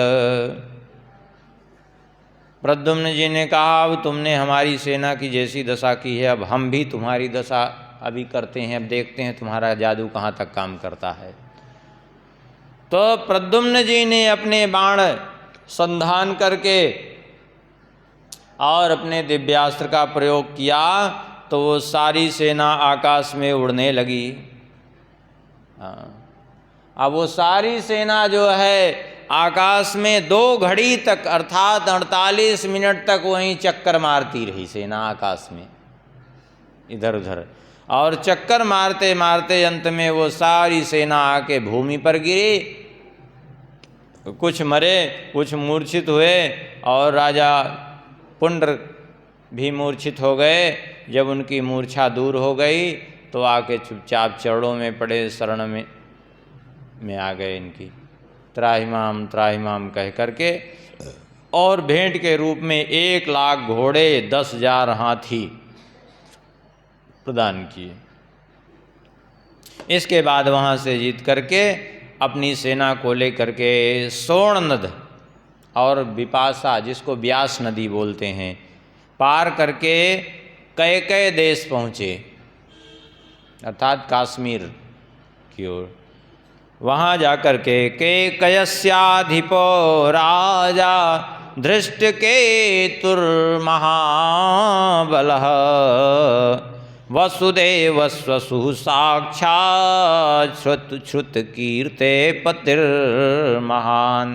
कैकय देश के महाबली राजा धृतकेतु, जो वसुदेव जी के बहनोई थे, क्योंकि 5 बहनें थी ना कुंती जी। प्रथा को ही कुंती कहते हैं। श्रुतदेवा, श्रुतिस्रवा, शांति देवा और राजाधिदेवी। तो यहाँ जो इनकी बहन थी श्रुतदेवा जी का विवाह हुआ, यहाँ श्रुतकीर्ति जी का विवाह हुआ था धृतकेतु के साथ। इन्होंने जब सुना कि प्रद्युम्न जी आए हैं, बड़े भक्तिभाव से आकर के प्रद्युम्न जी का स्वागत सत्कार किया है, पूजन किया है, और क्योंकि भगवान के प्रभाव को जानते थे और यथोचित भेंट अर्पण की है। और इसके बाद फिर वहाँ से दुंदुभि नादयन तस्मात् प्रद्युम्नो यदुनंदनः मैथिला नाययौ राजस तव देशाम सुखावृतान। वहाँ से विजय नाद करते हुए, दुंदुभि बजाते हुए कहाँ पहुँचे? मिथिला पहुँचे। मिथिला के राजा उस समय राजा धृत थे, जो राजा बहुलास्व जिनको कथा सुना रहे हैं श्री नारद जी, उनके पिता धृत उस समय मिथिला के राजा थे। कहते हैं वहाँ मिथिला में जब गए, प्रद्युम्न जी ने उद्धव जी से मिथिला नगरी को देख करके पूछा, कस्यैषा नगरी मंत्रिन्द्रस्य से सांप्रतमया राज से बहुसौधेश्च पुरी भोगवती यथा। प्रद्युम्न जी ने उद्धव जी से कहा, हे मंत्रीवर, ये किसकी राजधानी है जो मेरी दृष्टि में आ रही है? अद्भुत शोभा हो रही है इसकी। उद्धव जी ने कहा, जनकस्य पुरी ये सा मिथिला नाम मानदः मिथिलेन्द्रो धृतस्तस्याम महाभागवता कवि। ये महाराज जनक की राजधानी है मिथिलापुरी, और यह इस समय यहाँ मिथिला नरेश महाराज धृति, जो बड़े विद्वान हैं, बड़े भक्त हैं और ज्ञानी हैं, धर्मात्माओं में श्रेष्ठ हैं, और श्री कृष्ण जिनके इष्ट देव हैं, वे इस समय भगवान को बड़े प्रिय हैं। ये वही इस समय राज्य कर रहे हैं। आगे चल करके इनके पुत्र बहुलास्व राजा होंगे। इनके पुत्र बहुलास्व जो हैं, वे भी भगवान के भजन में बचपन से लगे हैं। भगवान उनकी बड़ी चर्चा करते हैं, भगवान उनके ऊपर बहुत प्रसन्न रहते हैं। और आगे चल करके भगवान राजा बहुलास्व और श्रुतदेव जी से मिलने भी यहाँ पधारेंगे, क्योंकि भगवान स्वयं याद करते रहते हैं उनको। और इनको जीत लेने की शक्ति देवराज इंद्र में भी नहीं है। क्यों? इनको देवराज इंद्र भी क्यों नहीं जीत सकते? बोले इसलिए नहीं जीत सकते, जे तुम न शक्यो देवेंद्र मनुजैश्च कुतः प्रभो। मनुष्य की तो बात कहे क्या, उनका है देवराज इंद्र भी इसलिए नहीं जीत सकते क्योंकि धृति परमया भक्त्या श्री कृष्ण वशकार का, क्योंकि इन्होंने अपनी भक्ति के प्रभाव से श्री कृष्ण को वश में करके रखा है। और भगवान जिसके अधीन हो जाए, भगवान को जिसने प्रसन्न कर लिया, उसको भला कौन जीत सकता है। सुन करके इनकी भक्ति की प्रशंसा सुन करके श्री प्रद्युम्न जी बड़े प्रसन्न हुए। और प्रद्युम्न जी ने कहा, ऐसा है कि हम सेना को यहीं रोक देते हैं। अब एक काम करते हैं, हम और आप 2 लोग चलेंगे, लेकिन इस वेश में नहीं चलेंगे।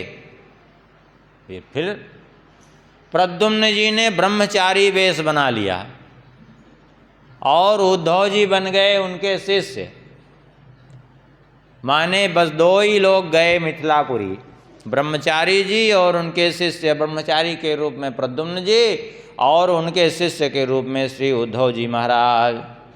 गए किस लिए? बोले भक्तेरेव परीक्षम ही कर्तुम तस्य नृपस्य चा ददर्श मिथिलां कार्ष्णिरुद्धवेन समन्विता।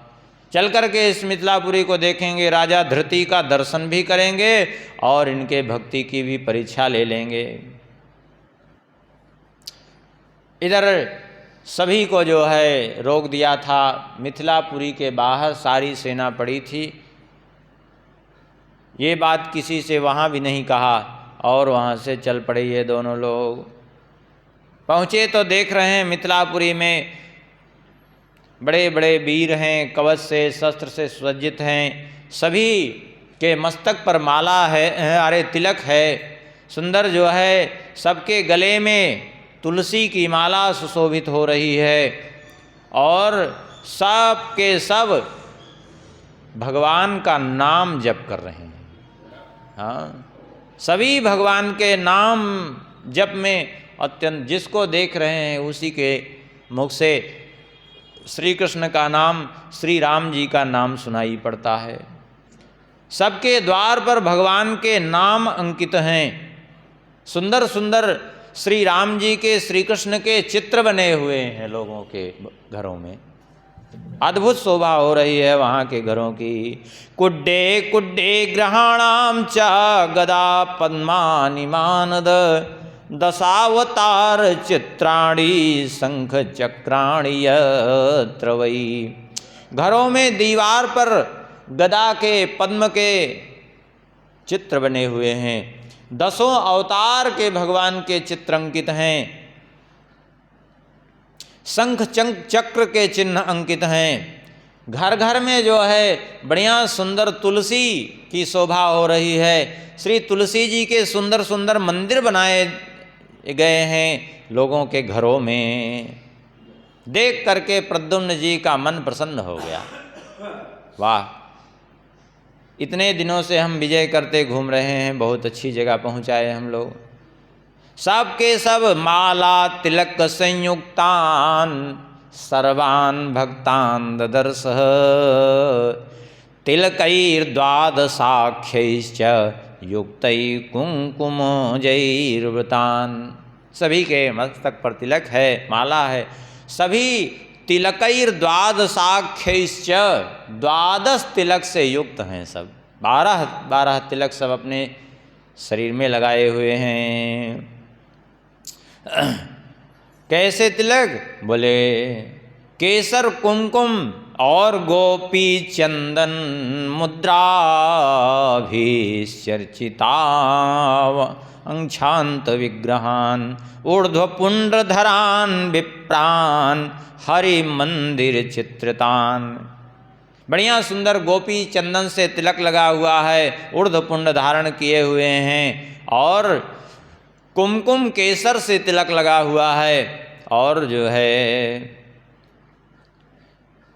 कहते हैं उनके अंगों पर हरि मंदिर चित्रतान, भगवान के मंदिर चित्रित है। मंदिर मान देखिए, अलग अलग संप्रदायों में अलग अलग मान्यता है। कुछ लोग इस तिलक को भगवान का चरण चिन्ह मानते हैं। अभी देखिए गौड़ीय संप्रदाय में जो तिलक लगाते हैं, आप नीचे की ओर देखिए तो मंदिर का गुंबद जैसे बन जाता है, ऊपर जो है एकदम मंदिर का गेट जैसे बन जाता है। तो उनकी भावना है कि ये मंदिर बन करके तैयार हो। अच्छा, शास्त्रों में वर्णन भी है कि तिलक लगाने से मंदिर बनाने का ही फल जैसा प्राप्त होता है। तब कुछ लोगों की मान्यता ये भी है कि मंदिर का ही स्वरूप, क्योंकि अभी देखिए बना करके तो ये मंदिर जैसा ही स्वरूप दिखने लगता है, उल्टा, जैसे उल्टा बना हो तैसे ही। तो हरि मंदिर चित्रतान इसलिए कह रहे हैं कि भगवान के मंदिर जैसी शोभा हो रही है उनके शरीरों पर।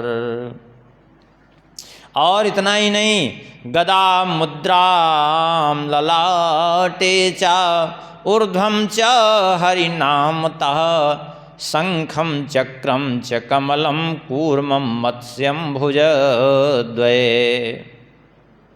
कहते हैं ललाट में सुंदर गदा की मुद्रा सुशोभित हो रही है, सिर पर भगवान के नाम अंकित दिखाई पड़ रहे हैं। बहुत लोग अभी भी देखिए भगवान का नाम मस्तक पर अंकित कर लेते हैं, गदा के चिन्ह लगा लेते हैं। तो और भुजाओं में चक्र शंख चक्रम शंखम च कमलम कूर्मम मत्स्यम भुजद्वय। शंख चक्र के चिन्ह, कमल के चिन्ह, कच्छप और मत्स्य के चिन्ह दिखाई पड़ रहे हैं। किसी किसी के धनुष बाण के चिन्ह दिखाई पड़ रहे हैं। इस प्रकार से जो है इन सब के चिन्ह दिखाई पड़ रहे हैं।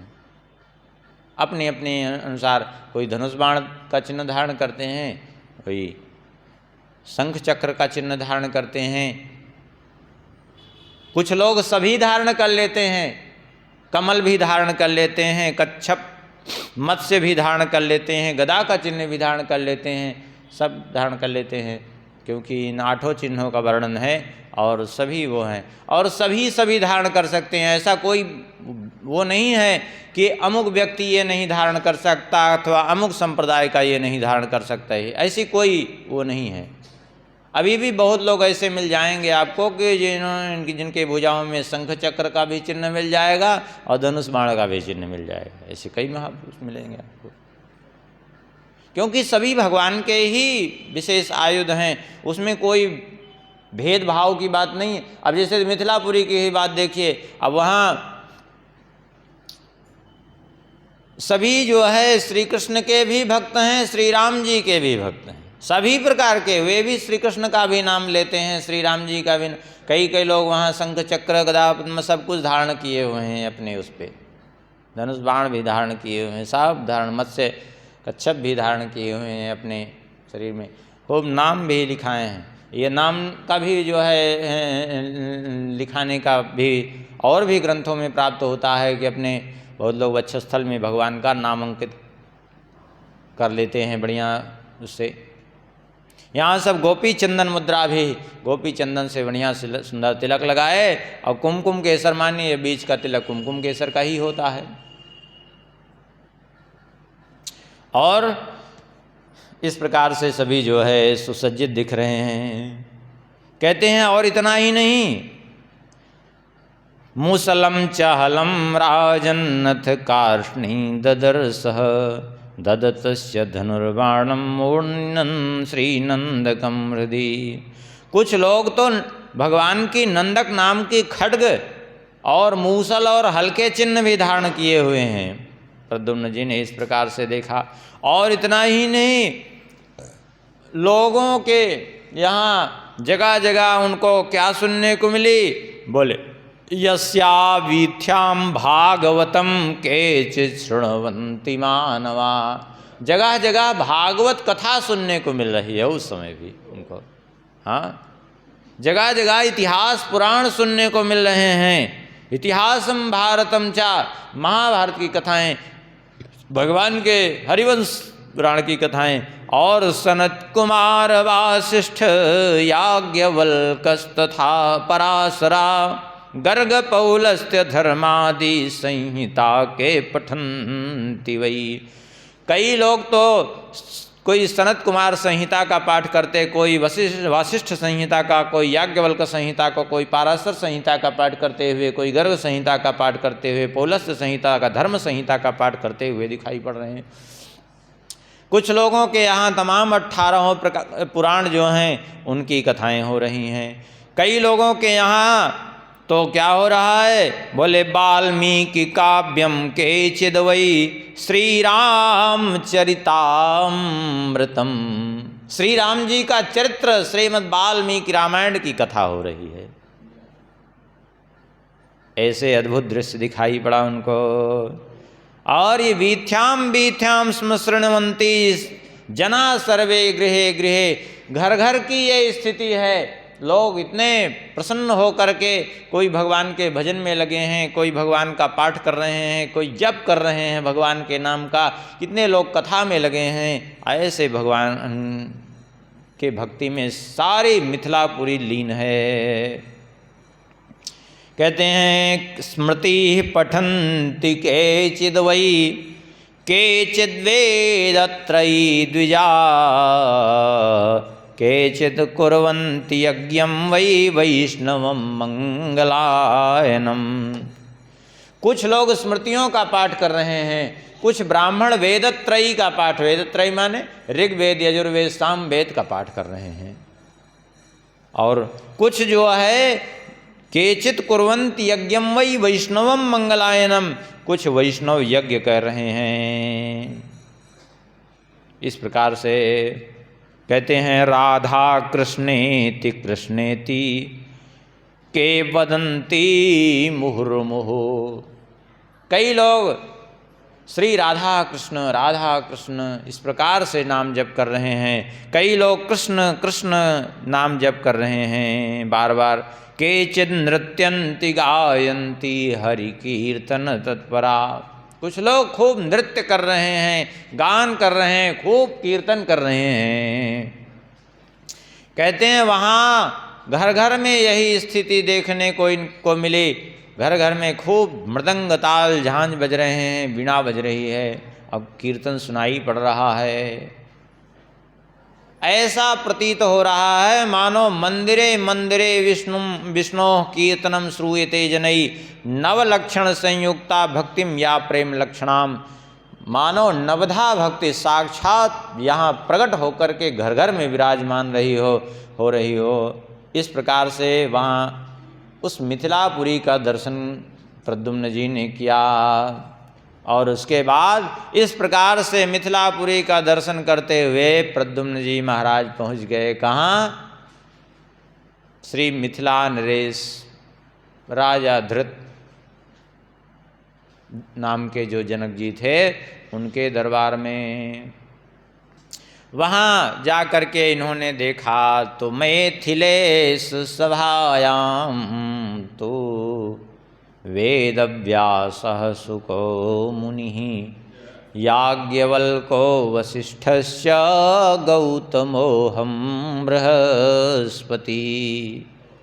तो वहाँ भगवान वेदव्यास जी, श्री सुखदेव जी, याज्ञवल्क जी, वशिष्ठ जी, गौतम जी, नारद जी और बृहस्पति जी महाराज बैठे हुए थे। हाँ, ये सब लोग वहाँ, अब कैसे कैसे महापुरुष, वेदव्यास जी, सुखदेव भगवान, याज्ञवल्क जी, वशिष्ठ जी, गौतम जी, स्वयं नारद जी भी बैठे थे जो कथा सुना रहे हैं, कह रहे हैं मैं भी बैठा था, और बृहस्पति जी, ये सब लोग वहाँ बैठे थे श्री जनक जी के दरबार में। और कहते हैं और भी बहुत से धर्म के वक्ता और बहुत से भगवत भक्त मुनिजन वहाँ विराजमान हो रहे थे। इस प्रकार से जो है वहाँ जाकर के देखा, और महाराज धृति, मिथिला नरेश जनक धृति बड़े भक्तिभाव से नतमस्तक होकर के बैठे थे। जैसे ही उन्होंने, और क्या कर रहे थे वो, सुन लीजिए अब वो क्या कर रहे थे। ये महापुरुष जो जितने मुनिगण हैं ये तो बैठे हुए थे, और श्री महाराज जनक जी श्री बलराम जी की चरण पादुका उनके पास थी। श्री बलराम जी की चरण पादुका की पूजा कर रहे थे उस समय जब ये पहुँचे हैं प्रद्युम्न जी। और उनके मुख से श्री कृष्ण का और बलराम जी का नाम ही उच्चरित हो रहा था। कहते हैं दृष्टोत्थाय नमश्चक्रे सशिष्यं ब्रह्मचारिणं तं पूजयित्वा विधिवन् पादाद्यैर्मैथिलेश्वरा कृताञ्जलिपुटो राजा तदग्रे च स्थितो भवत्। पूजा कर रहे थे, जब इनको देखा कि हमारे द्वार पर एक ब्रह्मचारी जी आए हुए हैं अपने शिष्य समेत, ये नहीं जानने कि ये भगवान ये हैं, भगवान के पुत्र हैं प्रद्युम्न जी, ये तो ब्रह्मचारी वेश धारण कर गए थे। देखा कि ब्रह्मचारी जी आ रहे हैं तो तुरंत उठ करके खड़े हुए और आकर के चरणों में प्रणाम किया है, और प्रणाम करके ले जा करके आसन पर बिठा करके विधिवत पूजन किया है। पाद दीर्घाचमन स्नान पूरा जो है विधिवत षोडशोपचार पूजन किया है। और फिर हाथ जोड़ करके कहने लगे श्री जनक जी महाराज, अद्य मे सफलम जन्म मंदिरम विशदीकृतम देवर्षि पितरः सर्वे संतुष्टा आगते त्वयि। जनक जी ने कहा कि हे भगवान, आपके आगमन से, आपके पदार्पण से आज मेरा जन्म, मेरा जीवन सफल हो गया। आज मेरा यह राजभवन परम पवित्र और परम उज्जवल हो गया। देवता ऋषि पितर सब हमारे संतुष्ट हो गए आज। क्यों? क्योंकि आप जैसे समदर्शी महापुरुष जो ऐसे हम जगत के जीवों का कल्याण करने के लिए विचरण करते रहते हैं, आज आपने कृपा करके हमें दर्शन दिया। अपने चरण प्रक्षालन का, अपने चरण स्पर्श का सौभाग्य दे करके हमारा जीवन धन्य कर दिया। प्रद्युम्न जी ब्रह्मचारी के रूप में थे, तो इन्होंने कहा, धन्योऽसि राज शार्दूल धन्याते मिथिलापुरी धन्या प्रजास्ते सर्वा विष्णु भक्ति समन्विता। ब्रह्मचारी जी अर्थात प्रद्युम्न जी ने कहा, हे राजन, आप धन्य हैं। आपकी यह मिथिलापुरी भी धन्य है जो भगवान की भक्ति से भरपूर है। आपकी ये प्रजा भी धन्य है। राजा जनक जी ने कहा, ममेयम नगरी नास्ति न प्रजा न गृहम धनम कलत्र पुत्र पौत्रादि सर्वम कृष्णस्य चैवहि। कहा, भगवान ये आप ऐसा न कहें, क्योंकि ये नगरी मेरी नहीं है। आपकी नहीं तो किसकी है? बोले, ये न तो मेरी नगरी है, न ये मेरी प्रजा है, न मेरा घर है, न मेरा धन है। ये स्त्री पुत्र ये कोई मेरे नहीं है। ये तो सर्वम कृष्णस्य चैवहि, ये सब कुछ श्री कृष्ण का है। मैं तो केवल उनका सेवक हूँ। हाँ, उनकी चौकीदारी कर रहा हूँ, बाकी कुछ नहीं। ये सभी कुछ उन्हीं का है और मैं तो जो सेवा हमें मिली है उसको मैं पूरा कर रहा हूँ। एक तरह से अपनी ड्यूटी कर रहा हूँ, नौकरी कर रहा हूँ। हमारी कोई वो नहीं, हमारा कुछ है ही नहीं है। ये न तो मैं इस नगरी का अधिपति हूँ, नगरी के अधिपति हमारे यहाँ श्री कृष्ण हैं। हाँ, ये सब कुछ उन्हीं का है। और वे तो परिपूर्णतमा साक्षात श्री कृष्णो भगवान स्वयं असंख्य ब्रह्मांड पतिर्गोलोके धाम निराजते। वे परिपूर्णतम परब्रह्म श्री कृष्ण असंख्य ब्रह्मांडों के नायक गोलोक में विराजमान रहते हैं और वे ही इस समय प्रकट हैं इस धरती पर। वासुदेवा संकर्षणः प्रद्युम्नः पुरुषः स्वयं अनिरुद्धस्तथा चैकश्चतुर्व्यूहो भवच्छितौ। वे पुरुषोत्तम इस समय चतुर्व्यूह रूप में वासुदेव, संकर्षण, प्रद्युम्न और अनिरुद्ध इन चार रूपों में इस पृथ्वी पर प्रकट हैं। कहते हैं, हमने तो अपना सब कुछ कायन मनसा वाचा बुद्ध्या वाच इंद्रिय कृतम, अपनी मन, वाणी, बुद्धि, इंद्रियों सबको भगवान को समर्पित किया है। अपना कुछ है ही नहीं कि हम कुछ माने, इसलिए जो है हमारे पास कुछ नहीं। हम तो एक सामान्य व्यक्ति ही हैं, केवल भगवान के सेवक हैं। सुन करके इन्होंने, प्रद्युम्न जी ने ब्रह्मचारी के रूप में कहा, हे वैदेह महाभाग विष्णु भक्ति मतांबर तद्भक्त्या तोषितः कृष्णस्तवैकस्त्वं प्रदास्यति। हे महाभाग, आप तो भगवान के परम भक्त हैं। हे विदेहराज जी, आपकी भक्ति से संतुष्ट होकर के तो आपको भगवान अवश्य ही सायुज्य मुक्ति प्रदान करेंगे।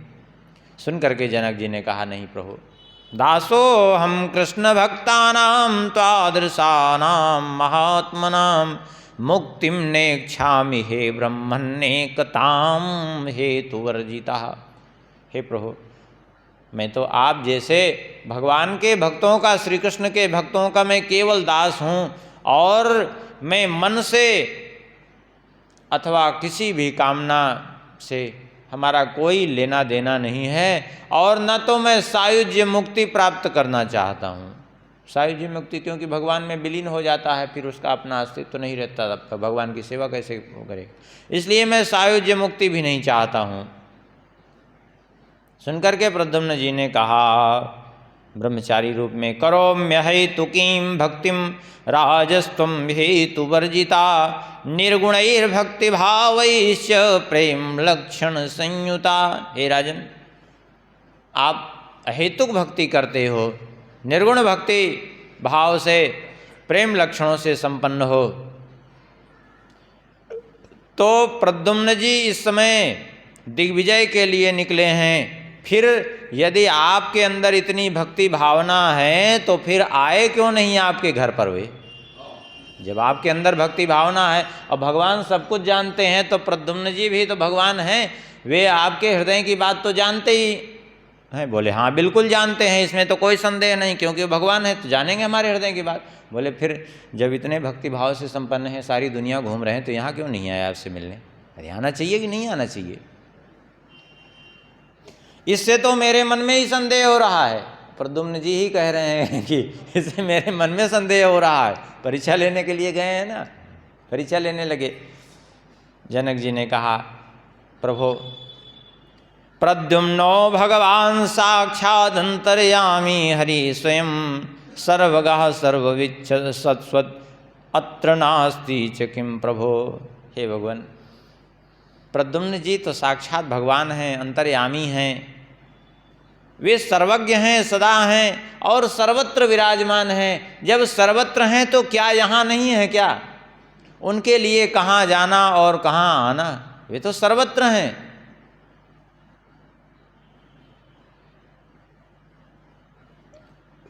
बोले सर्वत्र हैं? बोले हाँ। बोले तो ठीक है, चलो हम आपकी बात मान लेते हैं कि सर्वत्र हैं। यदि हम आपकी बात मान लें कि सर्वत्र हैं और आपकी ये दृष्टि हो गई है कि वे सर्वत्र हैं, आपकी पूर्ण रूप से यदि निष्ठा है, तो फिर इसको सिद्ध करके दिखाइए। कैसे? बोले ज्ञान दृष्टया पिचेत कार्ष्णी मन्यसेत्र निरंतरम तर्हि दर्शयितं देवं प्रहलाद इव देवदृक्। तो इसको सिद्ध करके दिखाइए कि यहाँ पर वे हैं। जैसे प्रहलाद जी सर्वत्र भगवान को देखते थे तो कह दिया ये खंबे में हैं, तो भगवान खंबे से प्रकट हो गए। क्यों? क्योंकि प्रहलाद जी की भावना ने भगवान को प्रकट कर दिया। ऐसे ही यदि आपकी सच्ची भावना है तो ठीक है, आप भी प्रत्यक्ष करके दिखा दीजिए प्रद्युम्न को, यहाँ प्रकट कर सकते हैं। सुन करके राजा वो धृति ने, जनक जी ने हाथ जोड़ करके प्रार्थना की, अपने नेत्र बंद कर लिए। नेत्रों से प्रेम के कारण झरझर अश्रुपात हो रहा है, सारा शरीर भीग रहा है, और कहने लगे, यदि में श्री हरेर भक्तिर निमित्ता अनिमित्ता कृता भुवि तरहि कार्ष्णि हरे पुत्रा प्रादुर्भूयान ममाग्रता। यदि मैंने भगवान श्री कृष्ण की अहेतुक भक्ति की है, अर्थात भगवान श्री हरि के प्रति मेरी अहेतुक भक्ति है, तो भगवान श्री कृष्ण के पुत्र श्री प्रद्युम्न जी इसी समय प्रकट हो जाएं यहाँ। यदि श्री कृष्ण भक्तानां दासो हम यदि तत्कृपा सर्वत्र यदि तद्भाव तर्हि भूयान मनोरथा। यदि मैं श्री कृष्ण का दास हूँ, यदि उनका की मुझ पर कृपा है और सर्वत्र मेरी भगवत बुद्धि है, और यदि उनकी मुझ पर कृपा है तो वे मेरा मनोरथ पूर्ण करें और इसी समय श्री प्रद्युम्न जी यहाँ प्रकट हो जाएं। इस प्रकार से प्रार्थना कर रहे थे, और जैसे ही इस प्रकार से उन्होंने कहा, उनके इस सत्य और भगवत भक्ति के प्रभाव से प्रद्युम्न जी का ब्रह्मचारी स्वरूप छूट करके वास्तविक स्वरूप प्रकट हो गए। परीक्षा लेने ही तो गए थे, वो वास्तविक स्वरूप, उद्धव जी का भी वास्तविक स्वरूप प्रकट हो गया, और ब्रह्मचारी वेश तुरंत विलीन हो गया, अपने स्वरूप में आ गए। उद्धव जी भी, अब तो उद्धव जी के भी नेत्रों से जलधारा गिरने लगी उनकी इस भक्ति को देख करके। नेत्र खोल करके श्री जनक जी ने देखा तो वहाँ ब्रह्मचारी जी और उनके शिष्य नहीं दिखे। वहाँ कौन दिख रहा है? बोले श्री प्रद्युम्न जी। घन प्रभम पद्मदलायते क्षणम प्रलम्ब बाहुम जगताम मनोहरम। क्योंकि भगवान को भी सत्य का मान तो रखना ही पड़ता है। जैसे भगवान श्री कृष्ण, पीछे सुने हैं ना कथा में, भगवान श्री कृष्ण गए श्यामा सखी बन करके और श्री राधा जी के सामने ही कृष्ण की निंदा करने लगे, अपनी ही निंदा। श्री राधा जी ने कहा नहीं तुम्हें पता नहीं है उनका। बोले नहीं, अगर ठीक है हम मान लें तुमसे यदि प्रेम करते हैं तो अभी बुलाओ। जैसे ही श्री राधा जी ने पुकारा, श्री कृष्ण का स्वरूप बदल गया। अब वो श्री राधा जी ढूंढने लगी कि वो श्यामा सखी हो गई कहाँ, उसको दिखाना है कि देखो हमारे श्याम सुंदर आ गए। गोपियों ने कहा तुम कहाँ ढूंढ रही हो? अरे बोले श्यामा सखी कहाँ गई? बोले कहीं नहीं गई, यही है श्यामा सखी। वो कोई श्यामा सखी नहीं, यही श्याम सुंदर ही श्यामा सखी बन के आ गए थे। हाँ, ऐसे इनका स्वरूप प्रकट हो गया और बढ़िया मेघ के समान भगवान की तरह ही दिव्य कांति है, कमल दल के समान विशाल नेत्र हैं, लंबी लंबी भुजाएं हैं, अद्भुत स्वरूप है। पीताम्बर शोभा पा रहा है, घुंघराली अलकावलियाँ हैं। और इस प्रकार से राजा धृति ने प्रद्युम्न जी को देख करके चरणों में साष्टांग प्रणाम किया है और कहा अहोति धन्यम मम भूरि भाग्यम दत्तम त्वया मे निज दर्शनम ही जातोद्य कायाधवतुल्य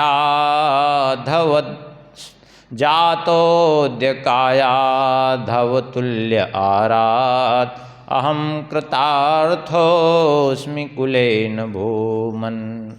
हे प्रभु, आज मेरा परम सौभाग्य है, मैं धन्य हो गया कि आज आपने मुझे अपने स्वरूप का दर्शन कराया।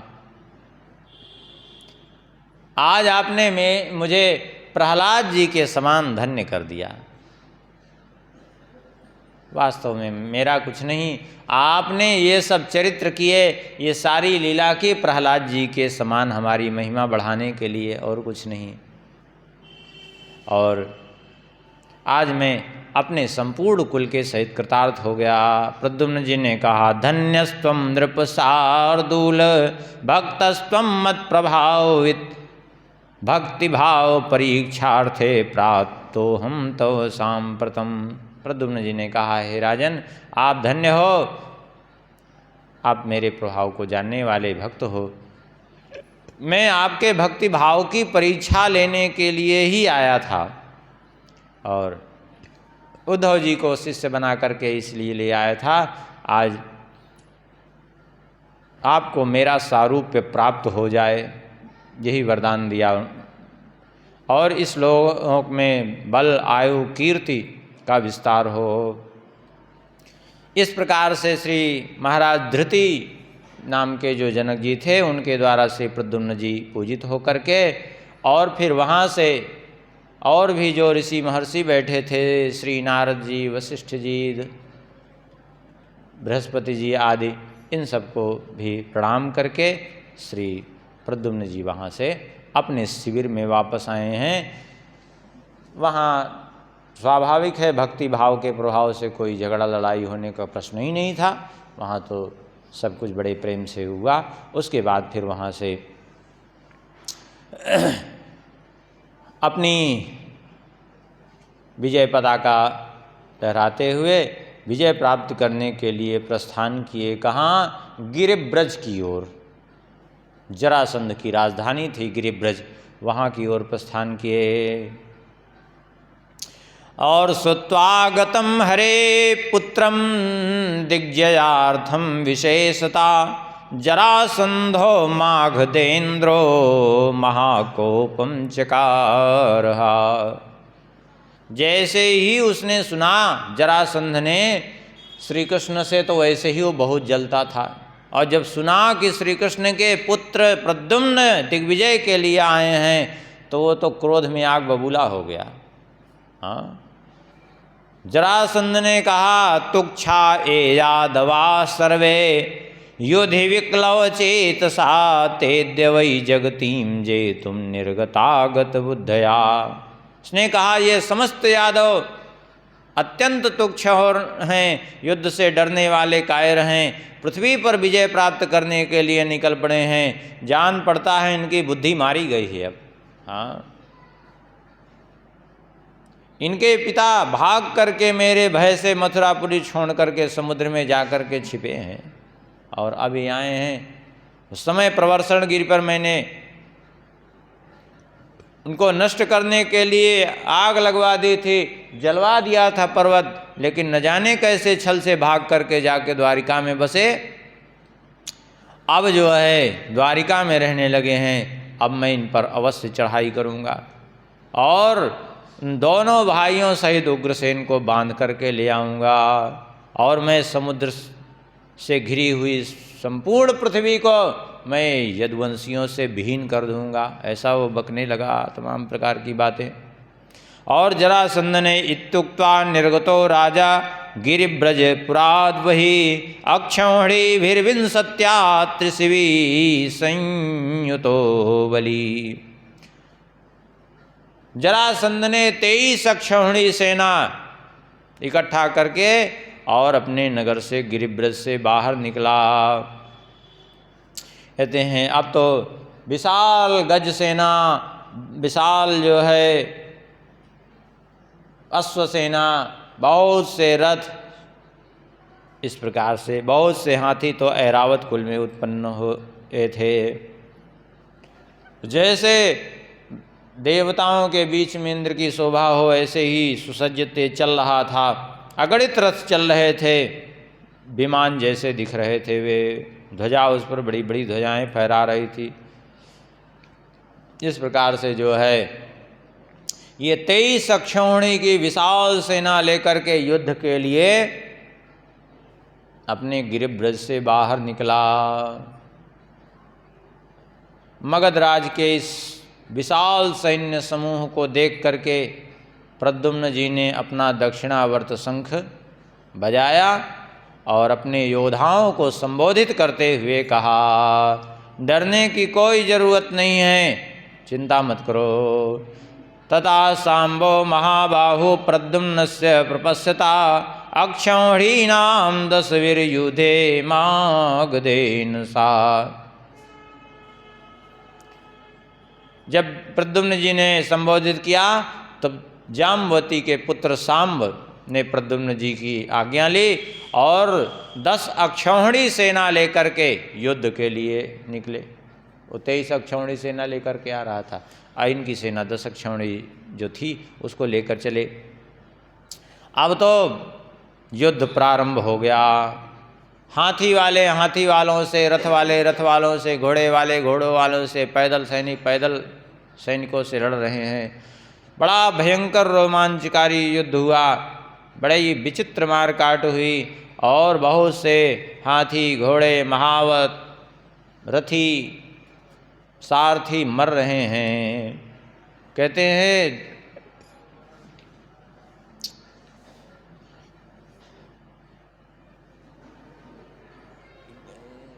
देखते देखते वहाँ पूरा सारा भूमंडल वहाँ का जो है लाशों से पट रहा है। इस प्रकार से जो है आकाश में विमान जैसे प्रकट हो गए हैं, उन सबको स्वर्ग ले जाने के लिए जो मर रहे हैं, क्योंकि युद्ध में मरने पर सन्मुख मरण की वीर की शोभा। कहते हैं अब तो इधर सांब के बहुत से वीर सैनिकों ने मगध सेना को भी रौंद डाला और देखते देखते मगध सेना में भगदड़ मच गई। अब जब भगदड़ मच गई तो अपनी सेना को भागते देख करके मगधराज जरासंध धनुष की टंकार करता हुआ सबको वह दान देते हुए अब उसने कहा, चिंता मत करो, डरने की कोई आवश्यकता नहीं है। और हम तो अभी हैं कह करके वो युद्ध में आया और सांब से बड़ा भयंकर युद्ध हुआ। 10 बाण मारा उसने सांब को और 10 सांब जो है उसके बाणों से घायल हो गए। फिर सांब ने उसके धनुष की प्रत्यंचा को काट डाला 10 बाणों से। उसको भी इन्होंने बेधा है, अर्थात उसको भी 10 बाण मार करके घायल किया, उसके धनुष को काट डाला। अब तो जरासंध ने दूसरा धनुष उठाया और दूसरा धनुष लेकर के उसने भी सांब के धनुष को काट डाला। अब तो उसने 4 बाण मारे इनके 4 घोड़ों को, 2 बाण मारे ध्वजा में, 3 बाण रथ पर मारे, 1 बाण से सारथी को मार डाला। अब तो धनुष भी कट गया, घोड़े भी मर गए और रथ भी इनका टूट गया, धनुष भी कट गया, रथहीन हो गए सांब। तो दौड़ करके दूसरे रथ पर चढ़े और दूसरा धनुष उठा करके उस पर प्रत्यंचा चढ़ा करके इन्होंने भी जरासंध के रथ को 100 बाण मार करके चूर चूर कर दिया। फिर जरासंध भी वो रथ छोड़ करके दौड़ के हाथी पे चढ़ गया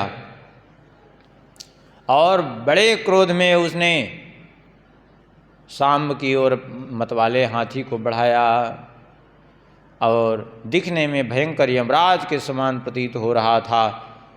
और उस हाथी ने आकर के क्या किया, बोले सांब को गृहीत्वा सरथम सांबम सुंडा दंडेन नागराट कुर्वश्चीत्कार विकलश्चिक्षेप नवयोजनम। उसने सांब को अपनी सूंड में उठा करके उस हाथी ने रथ सहित उठा करके 9 योजन फेंक दिया दूर। बड़ा विचित्र हाथी था। अब तो कोलाहल मच गया यदुवंशियों की सेना में। तब सांब फिर वहाँ से आ गए शीघ्र ही और आ करके सामने कहा, अब इसने हमको जब फेंका है तो हम भी इसको ऐसे ही फेंकेंगे। और उसके बाद जो है सांब आए लड़ने के लिए और उसको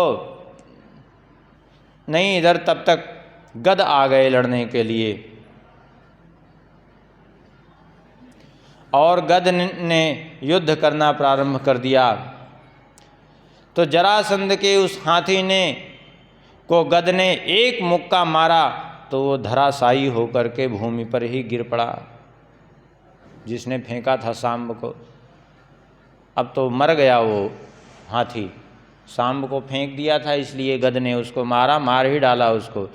अब तो जरासंध ने बड़े वेग से गदा उठाई और गद पर प्रहार किया बड़े जोर से और बड़ी तेज से गदा प्रहार करके गर्जना की। लेकिन फिर भी गद विचलित नहीं हुए, गद श्री कृष्ण के भाई हैं, और उन्होंने दूसरी गदा उठा करके जरासंध पर प्रहार करके गर्जना की। इधर जो है जरासंध ने फिर गद को गदा सहित पकड़ लिया। अब पकड़ करके उठा के फेंक दिया 100 योजन दूर आकाश में। जब फेंक दिया वो वहाँ से आकाश की ओर फेंका था, चक्कर काटते हुए गद गिर पड़े नीचे। लेकिन फिर गद ने भी संभल करके कहा, अब इसने ये फेंकने वाला काम है, अब हम भी फेंकेंगे ही। तो गद ने भी उसको घुमा करके फेंका, सीधा वहाँ से विंध्याचल पर्वत पर जा कर के गिरा है। एक से एक बलवान, एक से एक बलवान है। विंध्याचल पर्वत पर जा कर के गिरा और उठा किसी तरह वहाँ से आउट करके फिर वहाँ से भाग करके आया। और तब तक सांब आ गए, फिर से जहाँ फेंका था सांब को वहाँ से फिर से वापस आ गए। और फिर जरासंध को उन्होंने पकड़ लिया और पृथ्वी पर पटक दिया और पटक करके उसको जैसे कोई एक सिंह दूसरे सिंह को पछाड़े उसी प्रकार से पटका। लेकिन तब तक मगधराज जरासंध ने एकेन मुष्टिना सांबम द्वितीयेन गदम तथा तथा माधव राजा जगर जासू रणांगणे। तब तक उसने जरासंध ने आखिर रणकुशल तो था ही, एक मुक्के से सांब को मारा, दूसरे मुक्के से गद को मारा और बड़ी जोर से गर्जना की। गद और सांब दोनों मूर्छित हो गए। इनके मूर्छित होते ही हाहाकार मच गया यदुवंशियों की सेना में। और श्री प्रद्युम्न जी महाराज फिर देखे तो प्रद्युम्न जी महाराज एक छौड़ी सेना लेकर के आए, सबको अभय दान देते हुए, डरो मत, अभी इसको हम ठिकाने लगाते हैं। और श्री प्रद्युम्न जी महाराज को देख करके जो इनकी भागी हुई सेना थी वो लौट पड़ी, और जरासंध की जो सेना भाग गई थी वो भी लौट आई जरासंध को देख करके। क्योंकि जरासंध को जब इन्होंने फेंक दिया था, विंध्याचल पर्वत पर गिरा था, तब उसकी सेना में भी भगदड़ मची थी। दोनों सेनाएं फिर से आमने सामने हो गई, आपस में लड़ने लगी। और प्रद्युम्न जी निर्भय होकर के उससे लड़ने लगे बाणों से। अब वो भी रणकुशल था, प्रद्युम्न जी भी रणकुशल थे। और इसी समय संयोग से तदैव यदपुर्यास्तु बलदेव समागता, श्री बलराम जी महाराज आ गए। जरासंध के लिए यही सबसे बड़े कंटक बने रहते थे, बलराम जी। बलराम जी आ गए। अब बलराम जी कैसे आए? बोले कहीं से आए नहीं, देखते देखते जो है प्रादुर्बभूव तत्रापि सर्वेषां पश्यताम सताम, वहीं प्रकट हो गए बलराम जी। अब प्रकट होकर के बलराम जी ने अपने हल मूसल को उठाया और हल मूसल चालू कर दिया अपना। अब मूसल से खींचते तो पूरी सेना धराशायी हो जाती है, जो बचते वो, अरे हल से खींचते तो सेना धराशायी होती है, और मारते तो मूसल से सबका मस्तक विदीर्ण हो जाता। देखते देखते जो है 100 योजन तक पूरी से सेना फैली थी, साफ साफ, हाँ, सब काल के गाल में चले गए, सारी सेना उसकी मारी गई। और जरासंध ने देखा कि मेरी तो सारी सेना ही इन्होंने खत्म कर दी, अब अकेला बचा। अब अकेला बचा तो क्या किया? बोले दृष्ट्वा स्वसैन्यम पतितम जरासंधो रणांगणात् दुद्राव व्यर्थो राजन एकाकी भय विह्वला, भय भाग खड़ा हुआ, अकेला बचा। तो अब देखिए भगवान को कह रहा था ना, भाग गए थे रण छोड़, और देखिए अब आज स्वयं भाग गया। हाँ, अब अपने को नहीं गिनाता था कभी, रण छोड़ करके आखिर में पलायन कर गया। देवताओं ने दुंदुभियाँ बजाई, श्री बलराम जी के ऊपर पुष्प वृष्टि की, जय जयकार की। और श्री प्रद्युम्न जी ने, सांब ने, गद ने, सब ने आकर के श्री बलराम जी को प्रणाम किया और उनको आशीर्वाद दिया बलराम जी ने। और फिर उसके बाद बलराम जी वहाँ से, तब तक इधर से जरासंध के पुत्र सहदेव, बड़े धार्मिक प्रवृत्ति के थे सहदेव जी, वे आए हैं और उन्होंने भेंट सामग्री अर्पण की है। 1 अरब घोड़े, 2 लाख रथ, 60,000 हाथी प्रद्युम्न जी को भेंट किए हैं। और क्योंकि वो प्रद्युम्न जी के प्रभाव को जानते थे, फिर उसके बाद जो है वहाँ से बलराम जी चले गए हैं द्वारिका को, और ये भी वहाँ से अपना सेना की विजय हो गई थी और प्रस्थान किए हैं। और वहाँ से प्रस्थान करके जा कर के गया जी में रुके हैं। अब गया जी पहुँच गए हैं, वहीं विश्राम करने दीजिए सेना को, अब कल देखी जाएगी कि कल क्या क्या होता है। सिया बोल सिया बोल सिया सिया बोल, श्री राम राघव रसिकेश बोल।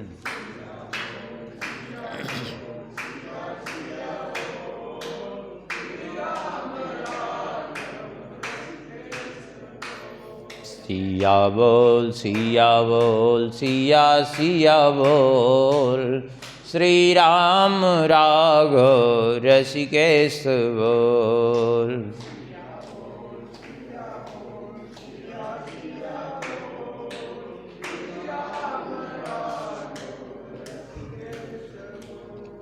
सियाबोल सियाबोल सियाबोल सियाबोल